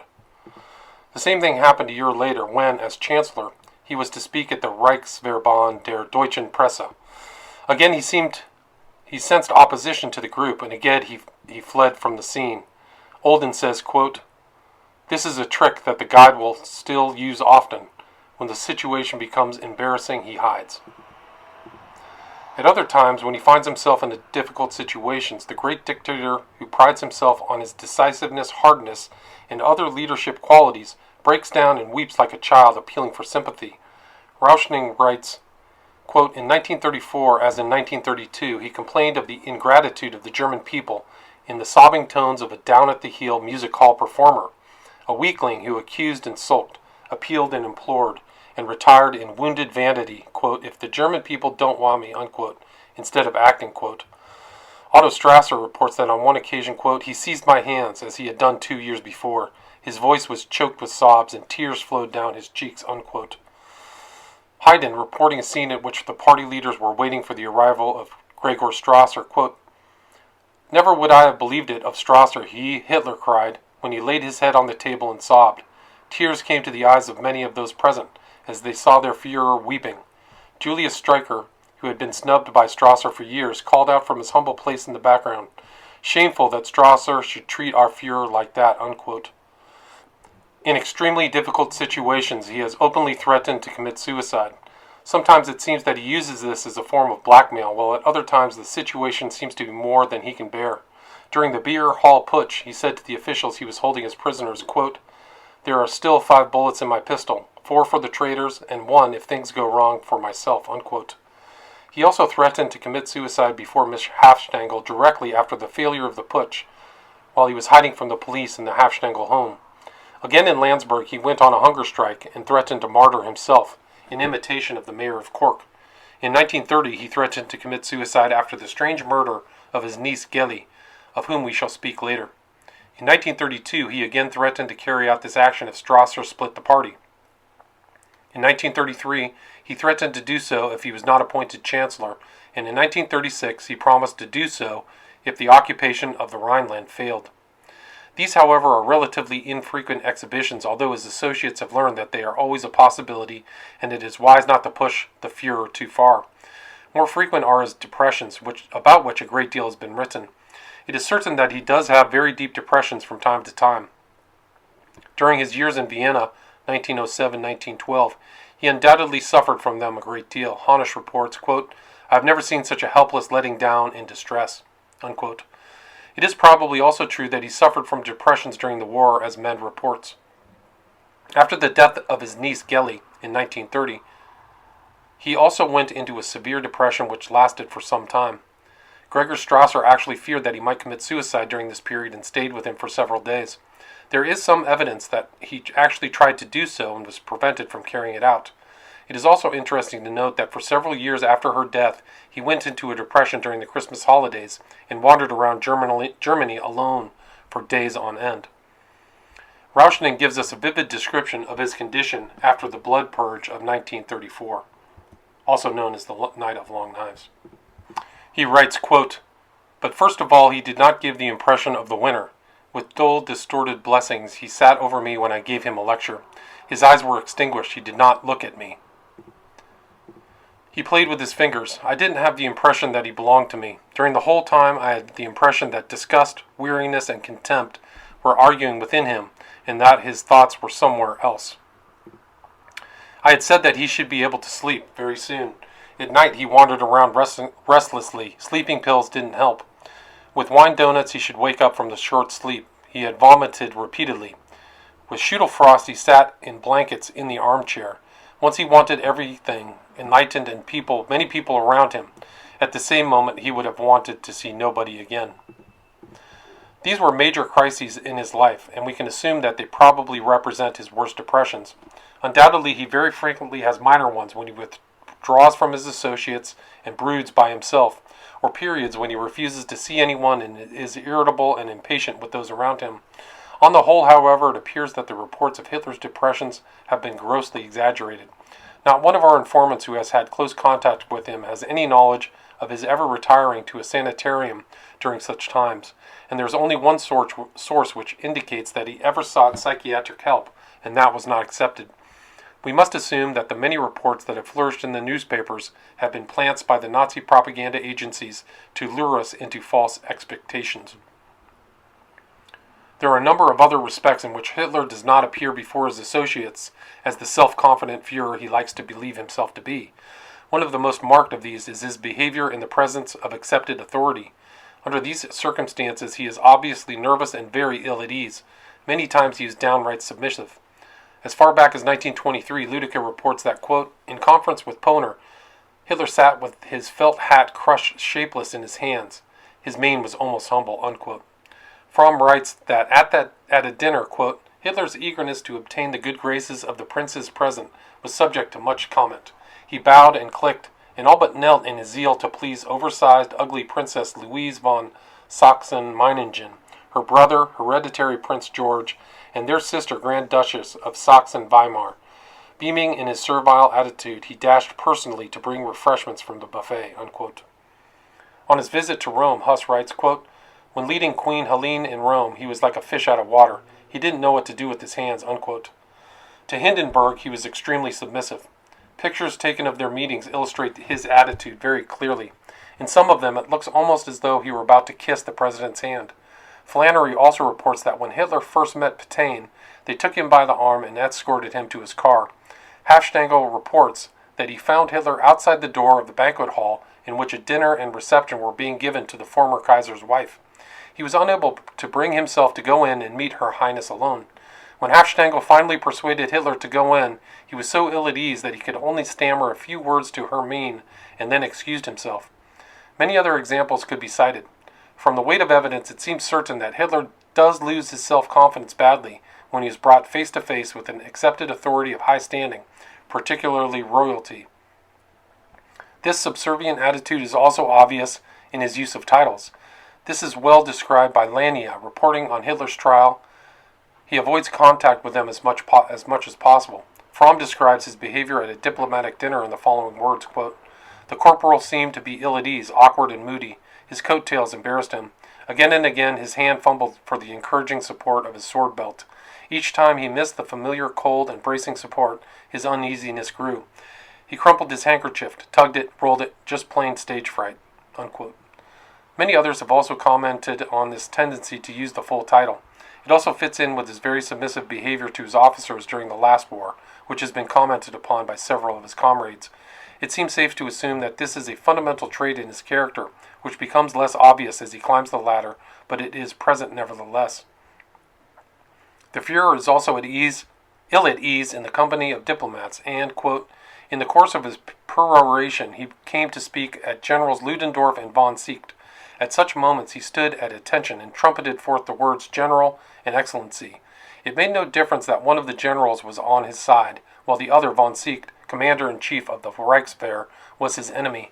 He abandoned himself entirely to the pleasure of pronouncing the high-sounding titles. He never said General Seeckt, he said His Excellency, Herr General von Seeckt, letting the words melt on his tongue and savoring their aftertaste." Unquote. Henderson writes, quote, "It will always be a matter of regret to me that I was never able to study Hitler in private life, as this might have given me the chance to see him under normal conditions and to talk with him as man to man. Except for a few brief words at chance meetings, I never met him except upon official and invariably disagreeable business. He never attended informal parties at which diplomats might be present, and when friends of mine did try to arrange it, he always got out of meeting me in such a manner on the ground of precedent. But he always looked self-conscious when he had to entertain the diplomatic corps, which happened normally 3 times a year." Unquote. Hitler also becomes nervous and tends to lose his composure when he has to meet newspapermen. Being a genius of propaganda, he realizes the power of the press in influencing public opinion, and he always provides the press with choice seats at all ceremonies. When it comes to interviews, however, he feels himself on the defensive and insists that the questions be submitted in advance. When the interview takes place, he is able to maintain considerable poise because he has his answers prepared. Even then, he gives no opportunity to ask for further clarification because he immediately launches into a lengthy dissertation which sometimes develops into a tirade. When this is finished, the interview is over. He is also terrified when he is called upon to speak to intellectuals or any group in which he feels opposition or the possibility of criticism. Hitler's adjustment to people in general is very poor. He is not really on intimate terms with any of his associates. Hess is the only associate, with the possible exception of Streicher, who has ever had the privilege of addressing him with the familiar "du." Even Goering, Goebbels, and Himmler must address him with the more formal "Sie," although each of them would undoubtedly be willing to sacrifice his right hand for the privilege of addressing him in the informal manner. It is true that outside of his official family there are a few people in Germany, notably Miss Beckstein and the Winifred Wagner family, who address him as "du" and call him by his nickname Wolf, but even these are few and far between. On the whole, he always maintains a considerable distance from other people. Ludica, who was very close to him for a while, writes, quote, "Even in his intimate and cozy moments, I sensed no attitude of familiarity towards him on the part of his staff. There was always a certain distance about him, that subtle quality of aloofness." Unquote. And Fry says, quote, "He lives in the midst of many men, and yet he lives alone." Unquote. It is well known that he cannot carry out a normal conversation or discussion with people. Even if only one person is present, he must do all the talking. His manner of speech soon loses any conversational qualities it might have had and takes on all the characteristics of a lecture and may easily develop into a tirade. He simply forgets his companions and behaves as though he were addressing a multitude. Strasser has given a good brief description of his manner, quote, "Now Hitler drew himself erect and by the faraway look in his eyes showed plainly that he was not speaking merely to me. He was addressing an imaginary audience that stretched far beyond the walls of the living room." Unquote.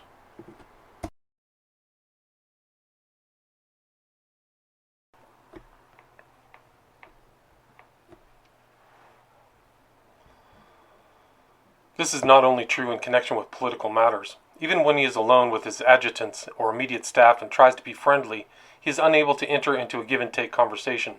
At times he seems to want to get closer to people and relates personal experiences such as, "When I was in Vienna," or "When I was in the army."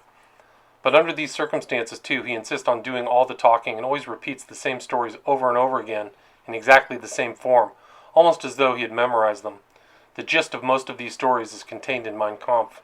His friends have all heard them dozens of times, but this does not deter him from repeating them again with great enthusiasm. Nothing but the most superficial aspects of these experiences are ever touched upon. It seems as though he is unable to give more of himself than that. Price says that, quote, "When more than two people are present, even though they are his intimate circle, there is no general discourse. Either Hitler talks and they listen, or else they talk among themselves and Hitler sits silent," unquote. And this is the way it seems to be. He is not at all annoyed when members of the group talk to each other, unless, of course, he feels like doing the talking himself.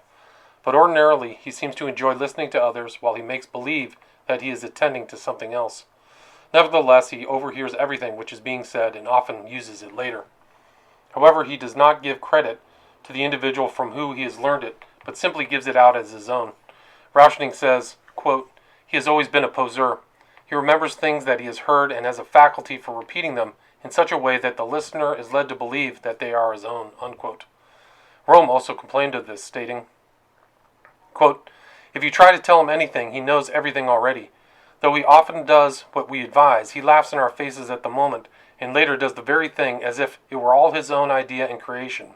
He doesn't even seem to be aware of how dishonest he is," unquote. Another one of his tricks which drives people, and particularly his associates, to distraction is his capacity for forgetting. This trait has been commented upon so much that it scarcely needs mentioning here.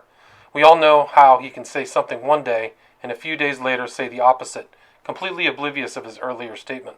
He does not only do this in connection with international affairs, but also with his closest associates. When they show their dismay and call his attention to the inconsistency, he flies off into a rage and demands to know if the other person thinks he is a liar. Evidently, the other leading Nazis have also learned the trick. For Rauschning says, quote, "Most of the Nazis with Hitler at their head literally forget, like hysterical women, anything they have no desire to remember," unquote. Although Hitler almost invariably introduces a few humorous elements into his speeches and gives the impression of considerable wit, he seems to lack any real sense of humor. He can never take on a joke on himself. Haste says he is unable to purify his gloomy self with self-irony and humor, unquote. Von Weigen says he is extremely sensitive to ridicule, and Huss says that, quote, "He takes himself seriously and will flare up in a temperamental rage at the least impingement by act or attitude on the dignity and holiness of state and Führer," unquote. When everything is going well, he sometimes gets into a gay and whimsical mood in a circle of close friends. His humor then is confined almost wholly to a kind of teasing or ribbing. The ribbing is usually in connection with alleged love affairs of his associates, but are never vulgar and only hint at sexual factors. Friedlinde Wagner provides us with an example of his teasing. Goering and Goebbels were both present at the time that he said to the Wagner family, quote, "You all know what a volt is and an ampere, don't you? Right.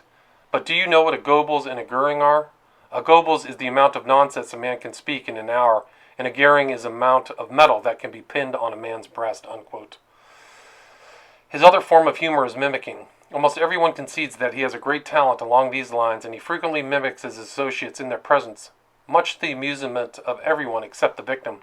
He also loved to mimic Sir Eric Phipps and later Chamberlain. Hitler's poor adaptation to people is perhaps most obvious in his relations to women. Since he has become a political figure, his name has been linked with a great many women, particularly in the foreign press. Although the German public seems to know very little about this phase of his life, his associates have seen a great deal of it, and the topic is always one for all kinds of conjectures. Roughly speaking, his relations to women fall into three categories: A, much older women; B, actresses and passing fancies; and C, more or less enduring relationships. A. As early as 1920, Frau Carola Hoffmann, now a 61-year-old widow, took him under her wing and for years played the part of foster mother.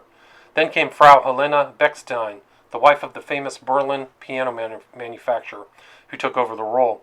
She spent large quantities of money on Hitler in the early days of the party, introduced him to her social circle, and lavished maternal affection on him. She often said that she wished that Hitler were her son, and while he was imprisoned in Landsberg, she claimed that she was his adopted mother in order that she might visit him. Strasser says that Hitler would often sit at her feet and lay his head against her bosom while she stroked his hair tenderly and murmured, "Mein Wolfchen." Since he came to power, things have not gone so smoothly. She seemed to find fault with everything he did and would scold him unmercifully, even in public. According to Friedlinde Wagner, she is the one person in Germany who can carry on a monologue in Hitler's presence and who would actually tell him what she thought. During these violent scoldings, Hitler would stand there like an abashed schoolboy who had committed a misdemeanor. According to Hafstengel, Miss Beckstein had groomed Hitler in the expectation that he would marry her daughter, Lotte, who was far from attractive. Out of a sense of obligation, Hitler did ask Lotte, but was refused. Miss Beckstein was disconsolate over the failure of her plans and began to criticize Hitler's social reforms as well as his actions. Nevertheless, Hitler made duty calls fairly regularly, even though he postponed them as long as possible. Then there was also Frau Victoria von Dirksen, who was alleged to have spent a fortune on him and his career, and a number of others. In more recent years, Miss Goebbels has taken over the role of foster mother and looks after his comforts, supervises his household, and bakes delicacies of which he is particularly fond. She too has been acting as a matchmaker in the hope that he might marry one of her friends and thereby draw the bond between them even tighter. To Ludica she complained, quote, "I am no good as a matchmaker. I would leave him alone with my most charming friends, but he wouldn't respond," unquote. There was also his half-older sister, Angela, who kept house for him at Munich and Berchtesgaden, and for a time seemed to play a mother's role. Winifred Wagner, the daughter-in-law of Richard Wagner, has also caused a great deal of comment. She is English by birth and from all accounts is very attractive and about Hitler's own age. She met Hitler in the early 1920s and since that time has been one of his staunch supporters. He became a frequent visitor at the Wagner home in Bayreuth, and after his accession to power, built a house on the Wagner estate for himself and his staff. After the death of Siegfried Wagner, reports all over the world had it that she would become Hitler's wife. But nothing happened in spite of the fact it seemed like an ideal union from the point of view of both parties. Nevertheless, Hitler continued to be a frequent guest at the Wagners. It probably was the nearest thing to a home he has known since his own home broke up in 1907. Miss Wagner undoubtedly did everything in her power to make him comfortable, and Hitler felt very much at home. There were 3 small children, a boy and 2 girls. One of them is our informant, Friedlinde, which added considerably to the home atmosphere. The entire family called him by his nickname Wolf and addressed him as Du. He felt so secure in this house that he often came and stayed without his bodyguard. He sometimes spent his Christmas holidays with the family and became very much a part of it. But further than that, he was unwilling to go, even though the marriage would have been exceedingly popular with the German people. Then there were a long line of passing fancies. For the most part, these were screen and stage stars. Hitler likes to be surrounded with pretty women and usually requests the moving picture companies send over a number of actresses whenever there is a party in the Chancellery. He seems to get an extraordinary delight in fascinating these girls with stories about what he is going to do in the future or the same old stories about his past life. He also likes to impress them with his power by ordering the studios to provide them with better roles or promising that he will see to it that they are starred in some forthcoming picture. Most of his associations with women of this type, and their number is legion, does not go beyond this point as far as we've been able to discover. On the whole, he seems to feel more comfortable in the company of stage people than with any other group, and often went down to the studio restaurants for lunch. See, there have been several other women who have played a more or less important role in Hitler's life. The first of which we have any knowledge of was Henny Hoffmann, the daughter of the official party photographer. Henny, according to reports, was little more than a prostitute and spent most of her time among the students in Munich, who alleged that she could be had for a few marks. Heinrich Hoffmann, her father, was a member of the party and a close friend of Hitler. By a queer twist of fate, Hoffmann had taken a picture of the crowds in Munich at the outbreak of the last war. Later, when Hitler became prominent in Munich politics, Hoffmann discovered Hitler in the picture and called it to his attention. Hitler was delighted, and a close relationship sprung up between them. Hoffmann's wife was also very fond of Hitler and played a mother role towards him for a time.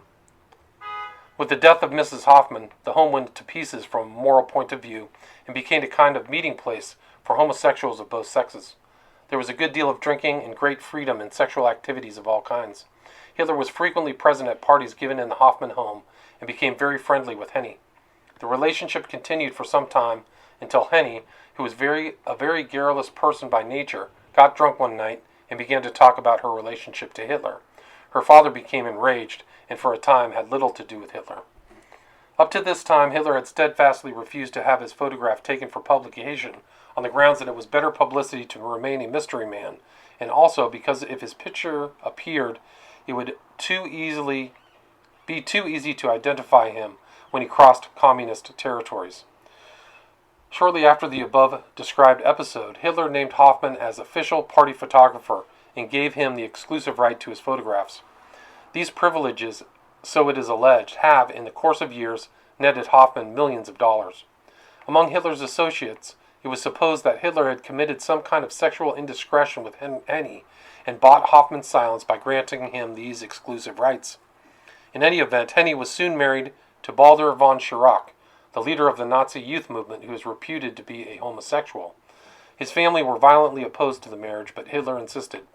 All differences between Hitler and Hoffman seem to have disappeared, and today he is one of Hitler's closest associates and exerts a great personal influence on the Führer.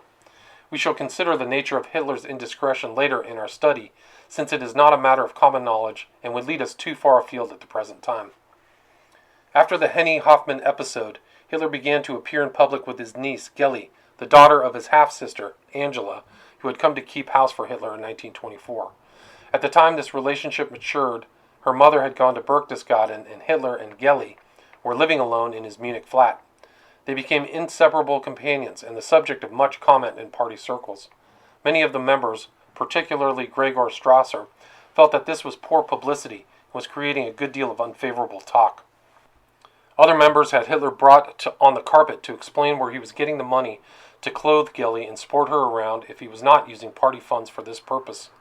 Hitler became very jealous of Geli's attention and refused to let her go out with any other men. Some claim that he kept her locked in during the day when he could not take her with him. For several years the relationship continued over the opposition of the party. Then one day Geli was found dead in Hitler's apartment. She had died from a bullet fired from Hitler's revolver. There was considerable commotion. The coroner's verdict was suicide, but Geli was buried in hallowed ground by a Catholic clergy. There was much speculation whether she killed herself or was killed by Hitler. Whatever the facts may be, Hitler went into a profound depression, which lasted for months. During the first days after the funeral, Gregor Strasser remained with him in order to prevent him from committing suicide. Ludicus says, quote, "The special quality of Hitler's affection for Geli is still a mystery to those closest to him," unquote. For a few years after Geli's death, Hitler had little to do with women, except in a very superficial way. Along about 1932, however, he became interested in Eva Braun, Hoffman's photographic assistant. This relationship did not develop very rapidly, but it has continued. In the course of time, Hitler has bought her many things, including high-powered automobiles and a house between Munich and Berchtesgaden, where it is alleged he frequently spends the night on the way to or from his country estate. Eva Braun is also frequently a guest at Berchtesgaden and in Berlin. Oxner was told that after one of her visits in Berchtesgaden, some of her underwear was found in Hitler's bedroom. Wiedemann, according to Hohenlohe, says that she has sometimes spent the entire night in Hitler's bedroom in Berlin. It is reported by Norbert that Eva moved into the Chancellery on December 16th of 1939, and it is said that Hitler intends to marry her when the war is over. Beyond that, we know nothing about this affair except that Eva Braun has twice tried to commit suicide, and that one of Hitler's bodyguards hurled himself from the Kelstein because he was in love with her but could not trespass on the Führer's domain. The affair with Eva Braun was not exclusive, however. During this period, he's also seen a good deal of at least two moving picture actresses. These have been much more enduring than most of his associations with actresses and much more intimate. Both of these girls were frequently invited to the Chancellery late at night and departed in the early hours of the morning. During their stay, they were alone with Hitler behind closed doors, so that not even his immediate staff knew what transpired between them. The first of these relationships was with Renate Müller, who committed suicide by throwing herself from the window of a Berlin hotel. The other was with Leni Riefenstahl, who continued to be a guest at the Chancellery up to the outbreak of the war. Hitler's associates know that in respect to women, Hitler is far from the ascetic he and the Propaganda Bureau would like to have the German public believe. None of them, with the possible exception of Hoffmann and Schaub, his personal adjutant, know the nature of his sexual activities. This has led to a great deal of conjecture in party circles. There are some who believe that his sex life is perfectly normal but restricted, others that he is immune from such temptations and that nothing happens when he is alone with girls. Still others believe that he is a homosexual. The latter belief is based largely on the fact that during the early days of the party, many of the inner circle were well-known homosexuals. Rome made no attempt to hide his homosexual activities, and Hesse was generally known as Fraulein Anna. There were also many others, and it was supposed for this reason that Hitler too belonged to this category. In view of Hitler's pretense at purity and the importance of his mission for building a greater Germany, it is extraordinary that he should be so careless about his associates. He has never restricted them in any way except at the time of the Blood Purge in 1934, when his excuse was that he had to purge the party of these undesirable elements. At all other times he has been liberal to a fault. Lochner reports, quote, "The only criterion for membership in the party was that the applicant be unconditionally obedient and faithfully devoted to me. When someone asked if that applied to thieves and criminals, Hitler said, 'Their private lives do not concern me,'" unquote. Ludica claims that in speaking of some of the moralists who were complaining about the actions of his SA men, Hitler said, quote, "He would rather his SA men took the women than some fat-bellied money bag. Why should I concern myself with the private lives of my followers? Apart from Rome's achievements, I know that I can absolutely depend on him," unquote. Rauschning says that the general attitude in the party was, do anything you like, but don't get caught at it. This attitude towards his associates certainly did not make for high standards in the party. Captain von Mucke resigned from the party on the grounds that the Völkische Partei is no longer the party of the right people. It is run down and corrupt. In short, this is a mess. Rauschning expresses a similar sentiment. Quote, "Most loathsome of all is the reeking miasma of furtive, unnatural sexuality that fills and fouls the whole atmosphere around him, like an evil emanation. Nothing in this environment is straightforward. Surreptitious relationships, substitutes and symbols, false sentiments and secret lusts. Nothing in this man's surroundings is natural and genuine. Nothing has the openness of a natural instinct," unquote. One of Hitler's hobbies, which is carefully hidden from the public, is his love for pornography. He can scarcely wait for the next edition of Der Stürmer to appear, and when it reaches him, he goes through it avidly. He seems to get great pleasure out of the dirty stories and the cartoons that feature this sheet. To Rauschning, Hitler said that the Stürmer was a form of pornography permitted in the Third Reich. In addition, Hitler has a large collection of nudes, and according to Hafstengel and others, he also enjoys viewing lewd movies in his private theater, some of which are prepared by Hoffman for his benefit. He also likes to present himself as a great authority and lover of good music. One of his favorite pastimes is to lecture on Wagner and the beauty of his operatic music. There can be no doubt concerning his enjoyment of Wagnerian music and that he gets considerable inspiration from it. Oxner reports that he has been able to observe Hitler closely while he was listening to music and saw grimaces of pain and pleasure contort his face, his brows knit, his eyes close, his mouth contract tightly. Hitler has said, quote, "For me, Wagner is something godly, and his music is my religion. I go to his concerts as others go to church," unquote. According to Hafstengel, however, he is not a lover of good music in general. He says that about 85% of Hitler's preferences in music are the normal program music in Viennese cafes. This is probably why Hitler rarely attends concerts and in later years seldom goes to the opera. His preferences now seem to run to musical comedies and cabarets, in addition to the movies he sees at the Chancellery. Pope says that Hitler frequently visited The Merry Widow, in which an American actress played the lead. He says, "I have seen Hitler nudge his Gauleiter, Wagner, and smirk when Dorothy does her famous backbending number in the spotlight," unquote. In this number, Dorothy's costume consists of a pair of transparent butterfly wings, or sometimes nothing at all. Hitler watches the performance through opera glasses, and sometimes has command performances for his private benefit. Much has been written by the Nazi Propaganda Bureau about his modest way of living. This, through the eyes of his associates, has also been vastly overrated. Although he is a vegetarian, most of them feel that his meals are scarcely to be considered as a form of deprivation. He eats large quantities of eggs, prepared in 101 different ways by the best chef in Germany, and there are always quantities and a large variety of fresh vegetables prepared in unusual ways. In addition, Hitler consumes incredible quantities of pastries and often as much as 2 pounds of chocolates in the course of a single day. Nor are his personal tastes particularly inexpensive. Although his clothes are simple, he has an incredible number of each article of clothing. All are made of the finest materials that can be procured and made up by the best workmen. He also has a passion for collecting paintings, and when he has his heart set on one, the sky is the limit as far as the price is concerned. The only thing that is really modest about his living arrangements is his bedroom, which is extremely simple and contains only a white metal bed, decorated with ribbons at the head, a painted chest of drawers, and a few straight chairs. Friedlinde Wagner and Hofstangl, both of whom have seen the room with their own eyes, have described it in identical terms, namely that it is a room that one would expect a maid to have, and not a chancellor. Although he is presented to the German public as a man of extraordinary courage, his immediate associates frequently have occasion to question this. Several occasions have been reported on which he has not carried through his own program because he feared opposition. This is particularly true in connection with his Gauleiters. He seems to have a particular fear of these people, and rather than meet opposition from them, he usually tries to find out on which side of an issue the majority have aligned themselves before he meets with them. When the meeting takes place, he proposes a plan of course of action, which will fit in with the sentiments of the majority.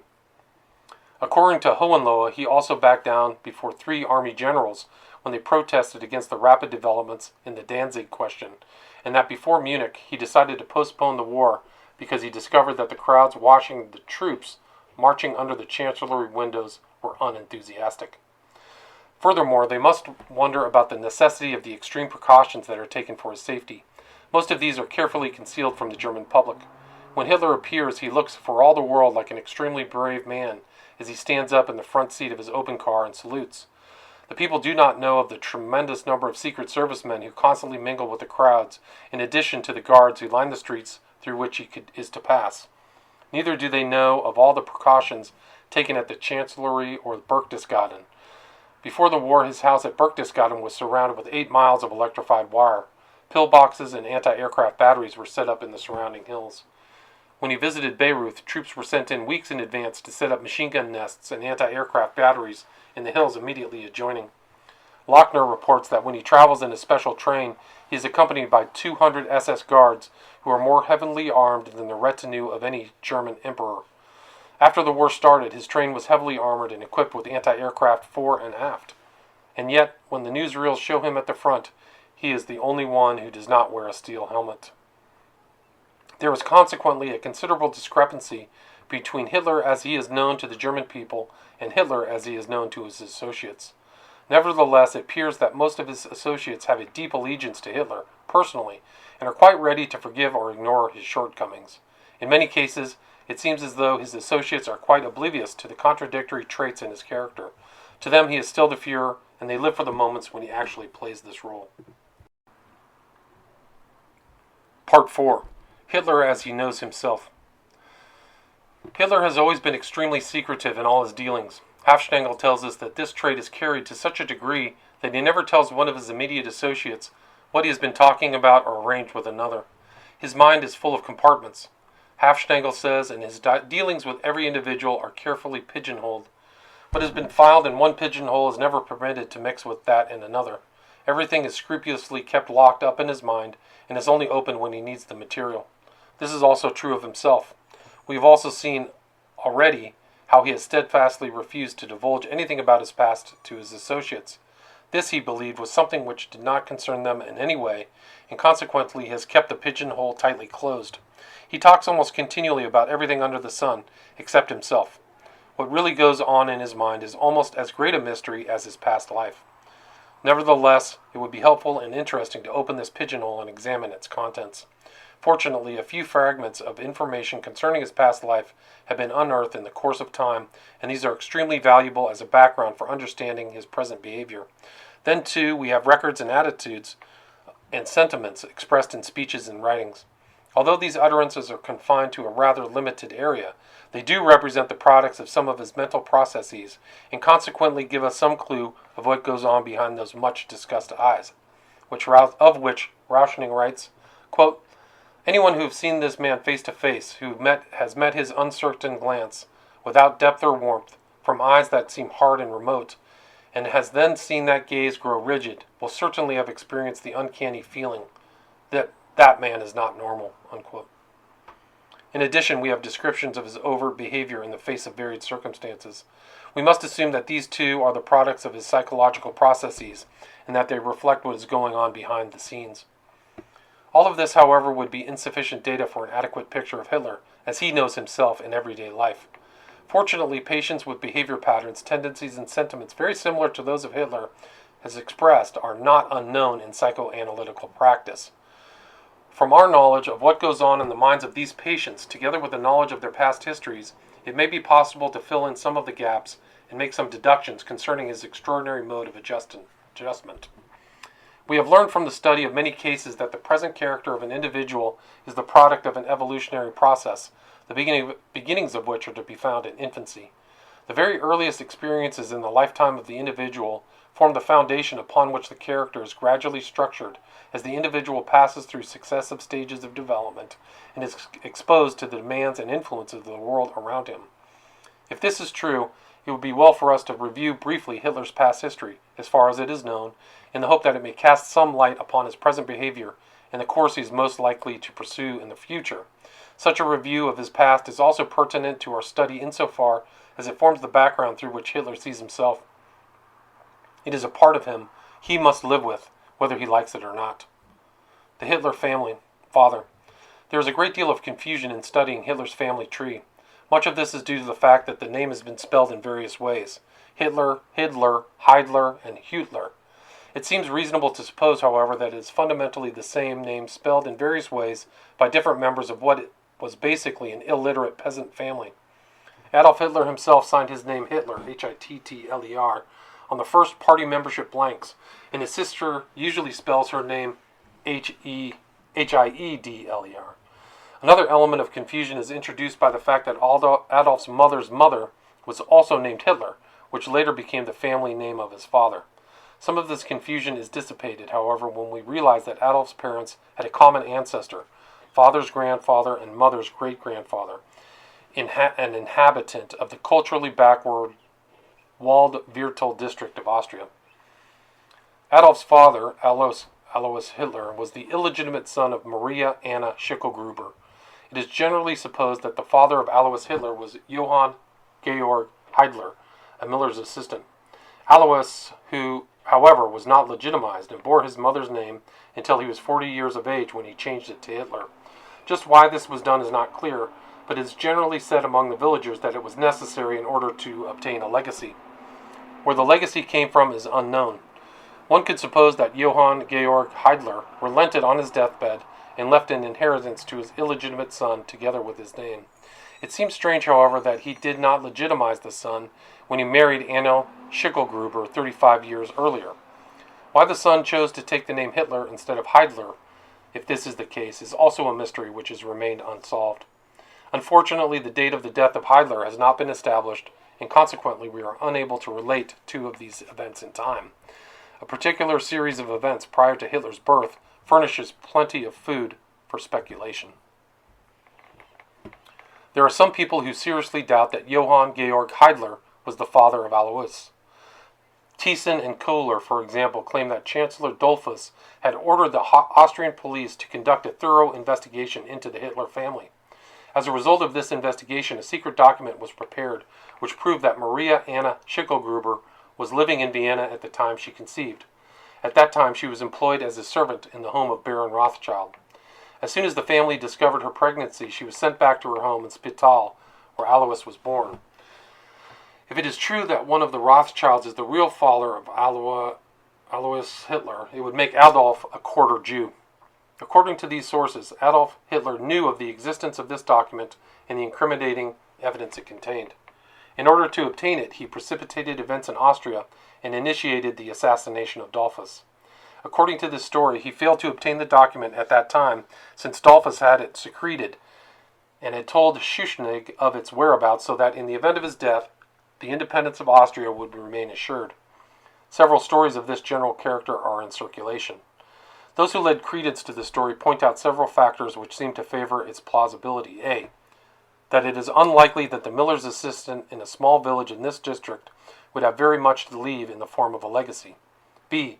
That it is strange that Johann Heidler should not claim the boy until 35 years after he had married the mother and the mother had died. C. That if the legacy were left by Hitler on the condition that Alois take his name, it would not have been possible for him to change it to Hitler. D. That the intelligence and behavior of Alois was, as well as that of his two sons, is completely out of keeping with that usually found in Austrian peasant families. They point out that their ambitiousness and extraordinary political intuition is much more in harmony with the Rothschild tradition. E. That Alois Schicklgruber left his home village at an early age to seek his fortune in Vienna, where his mother had worked. F. That it would be peculiar for Alois Hitler, while working as a customs official in Braunau, to choose a Jew named Prince of Vienna to act as Adolph's godfather unless he felt some kinship with the Jews himself. This is certainly a very intriguing hypothesis, and much of Adolph's later behavior could be explained in rather easy terms on this basis. However, it is not absolutely necessary to assume that he has Jewish blood in his veins in order to make a comprehensive picture of his character with his manifold traits and sentiments. From a purely scientific point of view, therefore, it is sounder not to base our reconstruction on such slim evidence, but to seek firmer foundations. Nevertheless, we can leave it as a possibility which requires further verification. In any event, Maria Anna Schicklgruber died when Alois was 5 years of age. When he was 13, he left the Waldviertel and went to Vienna, where he learned to be a cobbler. The next 23 years of his life are largely unaccounted for. It seems probable that during this time he joined the army and had perhaps been advanced to the rank of non-commissioned officer. His service in the army may have helped him enter the civil service as Zollamtsoffizier later on. His married life was stormy. His first wife, born Gleisel Hörer, was about 13 years older than himself. She is alleged to have been the daughter of one of his superiors and seems to have been in poor health. In any event, the marriage turned out badly, and they finally separated, since Catholics, a complete divorce was not possible. His first wife died in 1883. In January 1882, Franziska Matzelberger gave birth to an illegitimate son who was named Alois. After the death of his first wife on April 6, 1883, Alois Hitler married Franziska Matzelberger on May 22, 1883, and legitimized his son.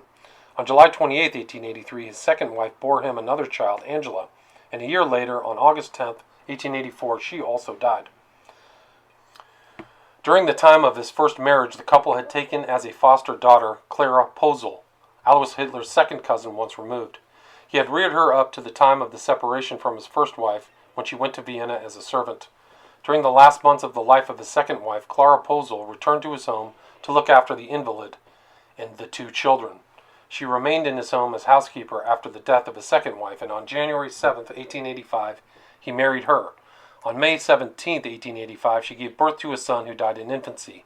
It is alleged by William Patrick Hitler, Adolph's nephew, that an illegitimate child was born previously, but we have no other record of this. In any event, at least one child was conceived out of wedlock. 4 more children were born of this union. This is certainly a tempestuous married life for a customs officer. 3 wives, 7 or possibly 8 children, 1 divorce, at least 1 birth and possibly 2 before marriage, 2 directly after the wedding, 1 wife 13 years older than himself, and another 23 years younger, 1 the daughter of a superior, 1 a waitress, and the third a servant and his foster daughter. All of this, of course, has never been mentioned by Hitler. In Mein Kampf, he gives a very simple picture of conditions in his father's home. Relatively little is known about Alois Hitler. It seems that he was very proud of his achievements in the civil service, and yet he retired from this service at the astonishing age of 56, 4 years after Adolph was born. In very rapid succession, the family moved into several different villages, and the father tried his hand at farming. It is said, however, that he always wore his customs of Union's official uniform and insisted on being addressed as Herr Oberoffizier Hitler. According to reports, he liked to lord it over his neighbors, whom he may have looked down upon as mere peasants. In any event, it seems quite certain that he enjoyed sitting in the tavern and relating his adventures as a customs official, and also in discussing political topics. He died on his way to the tavern in Leonding from a stroke of apoplexy in 1903.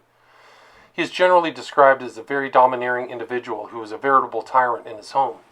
William Patrick Hitler says that he has heard from his father, Adolph's elder half-brother, that he used to beat the children unmercifully. On one occasion, it is alleged that he beat the older son into a state of unconsciousness, and on another occasion beat Adolph so severely that he left him for dead. It is also alleged that he was somewhat of a drunkard, and that frequently the children would have to bring him home from the taverns. When he reached home, a grand scene would take place during which he would beat his wife, children, and dog rather indiscriminately. Although this story is rather generally accepted, it is probably an exaggeration. Haydn, who interviewed a number of the villagers in various places where the family had lived, could not find substantiating evidence. Many found the old man rather amusing and claimed that his home life was fairly happy and quiet, except when his wife's sister came to visit with the family. Why this should be a disturbing factor is unknown. Haydn suspects that the legacy was a bone of contention. There is also some doubt about the complexion of Alois Hitler's political sentiments. Hannisch reports, quote, Hitler heard from his father only praise of Germany and all the faults of Austria, unquote. According to Haydn, more reliable informants claim that the father, though full of complaints and criticisms of the government he served, was by no means a German nationalist. They say he favored Austria against Germany, and this coincides with William Patrick Hitler's information that his grandfather was definitely anti-German, just as his own father was. Mother. Clara Polzel, as has been said, was the foster daughter of her husband, and 23 years his junior. She came from old peasant stock, was hard-working, energetic, pious, and conscientious. Whether it was due to her years of domestic service or to her upbringing, her home was always spotlessly clean. Everything had its place, and not a speck of dust was to be found on the furniture. She was very devoted to her children, and according to William Patrick Hitler, was a typical stepmother to her stepchildren. According to Dr. Bloch, who treated her, she was a very quiet, sweet, affectionate woman whose life centered around her children and particularly Adolph, who was her pet.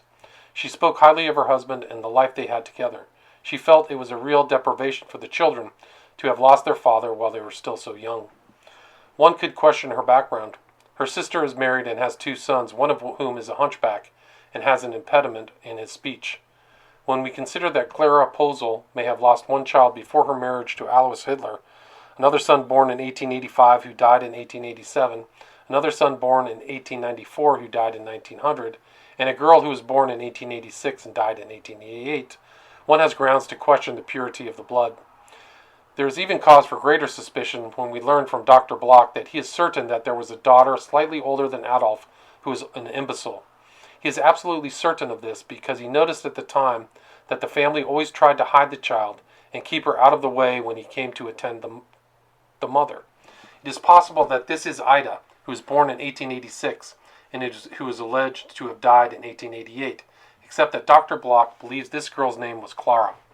He may, however, be mistaken in this particularly, since both names end in an A, and he never had any close contact with her. There is no other mention of a Clara anywhere in the records. The younger sister Paula is also said to be a little on the stupid side, perhaps a high-grade moron. This is certainly a poor record, and one is justified in suspecting some constitutional weakness. A syphilitic taint is not beyond the realm of possibility. The mother died following an operation for cancer of the breast on December 21st, 1907. All biographers have given the date of her death as December 21st, 1908, but Dr. Bloch's records show clearly that she died in 1907, and John Gunther's record in the inscription of her tombstone corroborates this. The last 6 months of her life were spent in extreme pain, and during the last weeks it was necessary to give her injections of morphine daily. It is often alleged that she was of Czech origin and spoke only a broken German, and that consequently Adolf may have been ashamed of her among his playmates. This is almost certainly untrue. Dr. Bloch reports that she did not have any trace of an accent of any kind, nor did she show any Czech characteristics. Alois Hitler's first wife was of Czech origin, and later writers may have confused her with Adolf's mother. Siblings. Alois Jr. Alois Jr. was born on January 13, 1882, the illegitimate son of the father's second wife, but was born during the lifetime of the first wife. He is the father of William Patrick Hitler, one of our informants. He seems to have taken very much after his father in some respects. He left the parental home before the death of his father because, according to his son, he could no longer tolerate it. His stepmother, according to the story, made life very difficult for him and continually antagonized her husband against him. It seems that Alois Jr. had considerable talent for mechanical pursuits, and his father had planned on sending him to a technical school for training as an engineer. Until his third marriage, his father was very fond of his oldest boy, and all his ambitions were wrapped up in him.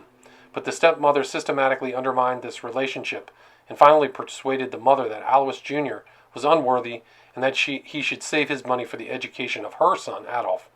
She was finally successful, and Alois Jr. was sent away from home as an apprentice waiter. Evidently, the profession of waiter did not intrigue him, for in 1900 he received a 5-month sentence for thievery, and in 1902 he was sentenced to 8 months in jail for the same reason. He then went to London, where he obtained a position as a waiter, and in 1909 married Bridget Dowling, an Irish girl. In 1911, William Patrick Hitler was born, and in 1913 his father deserted the family and returned to Germany. The family was not a happy one, and broke up several times in the course of these 4 years. It is alleged that the father drank quite frequently, and then would come home and create tremendous scenes during which he frequently beat his wife and tried to beat the small infant. During these 4 years, when his mother and father had separated for a time, his father did go to Vienna. This would agree with Hafschnagel's conviction that Alois Jr. was in Vienna at the same time that Adolf was there. In 1924, Alois Jr. was brought before the court of Hamburg and charged with bigamy. He was sentenced to 6 months in prison, but since his first wife did not prosecute, the sentence was suspended. He has an illegitimate child by the second wife who lives in Germany. During all these years, he has never sent any money for the support of his first wife or child. Up until the time of the inflation, it is alleged that he had a very successful business in Germany. The business failed, and he has had various jobs up until 1934, when he opened a restaurant in Berlin, which became a popular meeting place for SA men. According to the son, Alois Jr. heartily disliked Adolf as a boy. He always felt that Adolf was spoiled by his mother, and that he was forced to do many of the chores that Adolf should have done. Furthermore, it seems that Adolf occasionally got into mischief with his mother, which his mother would blame on Alois, and Alois would have to take the punishment from his father. He used to say that as a boy he would have liked to have wrung Adolf's neck on more than one occasion, and considering the circumstances, this is probably not far from the truth. Since Hitler came to power, the two brothers have practically no contact with each other. They have come together a few times, but the meeting is usually unpleasant, with Adolf taking a very high-handed attitude and laying down the law to the rest of the family. Alois Jr. is not mentioned in Mein Kampf, and only a few people in Germany know of his relationship to Hitler. According to a newspaper report, he was sent to a concentration camp in 1942 because he talked too much. William Patrick Hitler. He is a young man of 32, the son of Alois Jr., who has not amounted to much. Before his uncle came to power, he worked as a bookkeeper in London. When his uncle became famous, he obviously expected that something would be done for his family. He gave up his job in London and went to Germany, where he had some contact with Adolf Hitler. The latter, however, was chiefly interested in keeping him undercover and provided him with a minor job at the Opel automobile company. It is my impression that William Patrick was quite ready to blackmail both his father and his uncle, but that things did not work out as planned. He returned to England and, as a British subject, came to this country where he is a professional speaker. He is also engaged in writing a book about his associations and experiences in Hitler's Germany. Angela. She is an elder half-sister of Adolf. She seems to be the most normal one in the family, and from all reports is rather a decent and industrious person. During her childhood, she became very fond of Adolf, despite the fact that she had the feeling that his mother was spoiling him. She is the only one of the family with whom Adolf has any contact in later years, and the only living relative Hitler ever mentioned.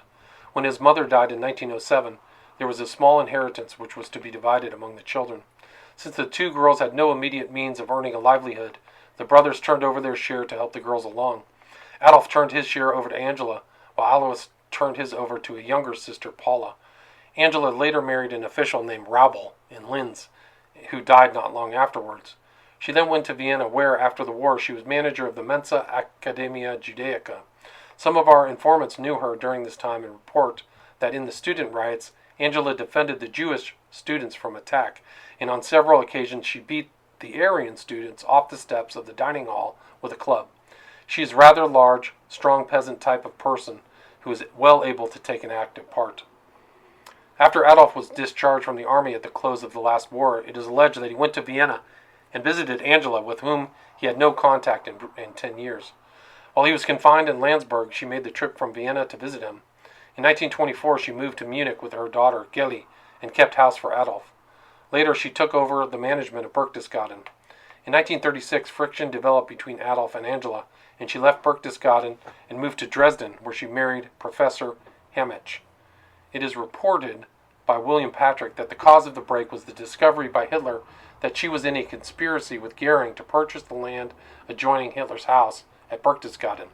This enraged Hitler to the extent that he ordered her from the house and has had little contact with her since. In any case, Adolph did not attend her second wedding. Geli Raubal. Hitler's relationship with Geli, Angela's daughter, has already been described in the previous section. She died in 1930. Leo Raubal. It has been generally assumed that Geli was the only child of Angela. William Patrick Hitler, however, reports that there was also a son named Leo. Not much is known of him except that he refused to have anything to do with his uncle Adolf after the death of Geli. He had a job in Salzburg and frequently came to Berchtesgaden to visit his mother when Hitler was in Berlin, but believed soon just as the word was that Hitler was on his way there. According to William Patrick, he openly accused Hitler of causing Geli's death and refused to speak to him again as long as he lived. Word has been received that he was killed in 1942 while in the Balkans. Paula Hitler, or Heidler, is Adolf's real sister and is 7 years younger. What happened to her after her mother's death is a mystery until she was discovered living very poorly in an attic in Vienna, where she has a position addressing envelopes for an insurance company. She now lives under the name Frau Wolf. Hitler's nickname is Wolf, and is alleged to be very queer and to receive no one in her home. Dr. Bloch went to visit her in the hope that she might intercede with her brother and obtain permission for him to take some money out of the country when he was exiled. He rapped on her door a number of times but received no answer. Finally, the neighbor on the same landing came to the door and asked who he was and what he wanted. The neighbor explained that Frau Wolf never received anyone and intimated that she was very queer. Other writers have also reported this. She promised, however, to deliver any message he might give to her. Dr. Bloch explained his predicament in detail. The next day when he returned, hoping that he would have an opportunity of speaking to Paula Hitler personally, the neighbor reported that Paula was very glad to hear from him and that she would do everything she could to help him, nothing more. During her childhood, according to William Patrick Hitler, she and Adolf did not get on very well together. There seems to have been considerable friction and jealousy between them, particularly since Alois Jr. was always taking her side. As far as is known, Hitler had no contact with her whatever from the time his mother died until 1933 when he became Chancellor. He has never mentioned her anywhere, as far as can be determined. It is alleged that he now sends her a small allowance each month to alleviate her poverty and keep her out of the limelight. According to William Patrick Hitler, his uncle became more interested in her as the friction with Angela increased. It is said that he has had her visit him at Berchtesgaden, and William Patrick met her at the Bayreuth Festival in 1939, where she went by the name of Frau Wolf, but Hitler did not mention to anyone that it was his sister. He said she is a little on the stupid side and not very interesting to talk to, since she rarely opens her mouth. This is Adolf Hitler's family, past and present. It is possible that there is another sister, Ida, an imbecile, who is still living, but if so, we have no knowledge of her whereabouts. On the whole, it is nothing to be proud of, and Hitler may be wise in keeping it well under cover. If we let our imaginations carry us back to the early 90s, it is not difficult to picture what life was like for Adolf in his earliest years. His father was probably not much company for his mother. Not only was he 23 years older, but it seems he spent most of his spare time in the taverns or gossiping with the neighbors. Furthermore, his mother knew only too well the past history of her husband, who was also her foster father, and one can imagine that for a 25-year-old woman, this is not what might be called a romantic marriage. Moreover, Clara Hitler had lost her first 2 children, and possibly a third, in the course of 3 or 4 years. Then Adolf arrived. Under these circumstances, it is almost inevitable that he became the focal point in her life, and that she left no stone unturned to keep him alive. All of the affection that normally would have gone to her husband and to her other children now became lavished on this newly born son. It is safe to assume that for 5 years little Adolf was the center of attraction in his home, but then a terrible event happened in Adolf's life. Another son was born. No longer was he the center of attraction, no longer was he the king of the roost. The newcomer usurped all of this, and little Adolf, who was on his way to growing up, was left to shift more or less for himself, at least so it probably seemed to him. Sharing was something he had not learned up to this time, and it was probably a bitter experience for him, as it is for most children who have a sibling born when they are in this age period. In fact, in view of the earlier experiences of his parents, it is reasonable to suppose that it was probably more acute in his case than it is with the average boy. For 2 years he had put up with this sad state of affairs. Then matters went from bad to worse. A baby sister was born. More competition and still less attention for the baby sister and the ailing brother were consuming all of his mother's time while he was being sent off to school and made to take care of himself. 4 years later, tragedy again visited the Hitler household. When Adolph was 11 years old in 1900, his baby brother Edmund died. Again, we can imagine that Adolph reaped an additional harvest of affection and again became the apple of his mother's eye. This is certainly an extraordinary series of events which must have left their mark on Adolph's immature personality. What probably went on in his mind during these years we shall consider later on.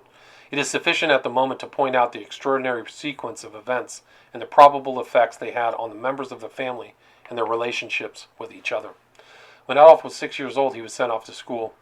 The first school was a very small Volksschule, where 3 grades met in the same room and were taught by the same teacher.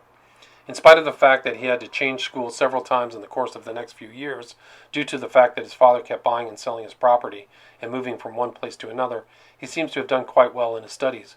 When he was 8 years old, he attended a Benedict monastery in Lambach. He was very much intrigued with all this. It gave him his first powerful impression of human achievement. At that time, his ambition was to become an abbot, but things did not work out very well. He was dismissed from the monastery because he was caught smoking in the gardens. His last year in Volksschule was in Leonding, where he received high marks in all his subjects, with the occasional exception of singing, drawing, and physical exercises.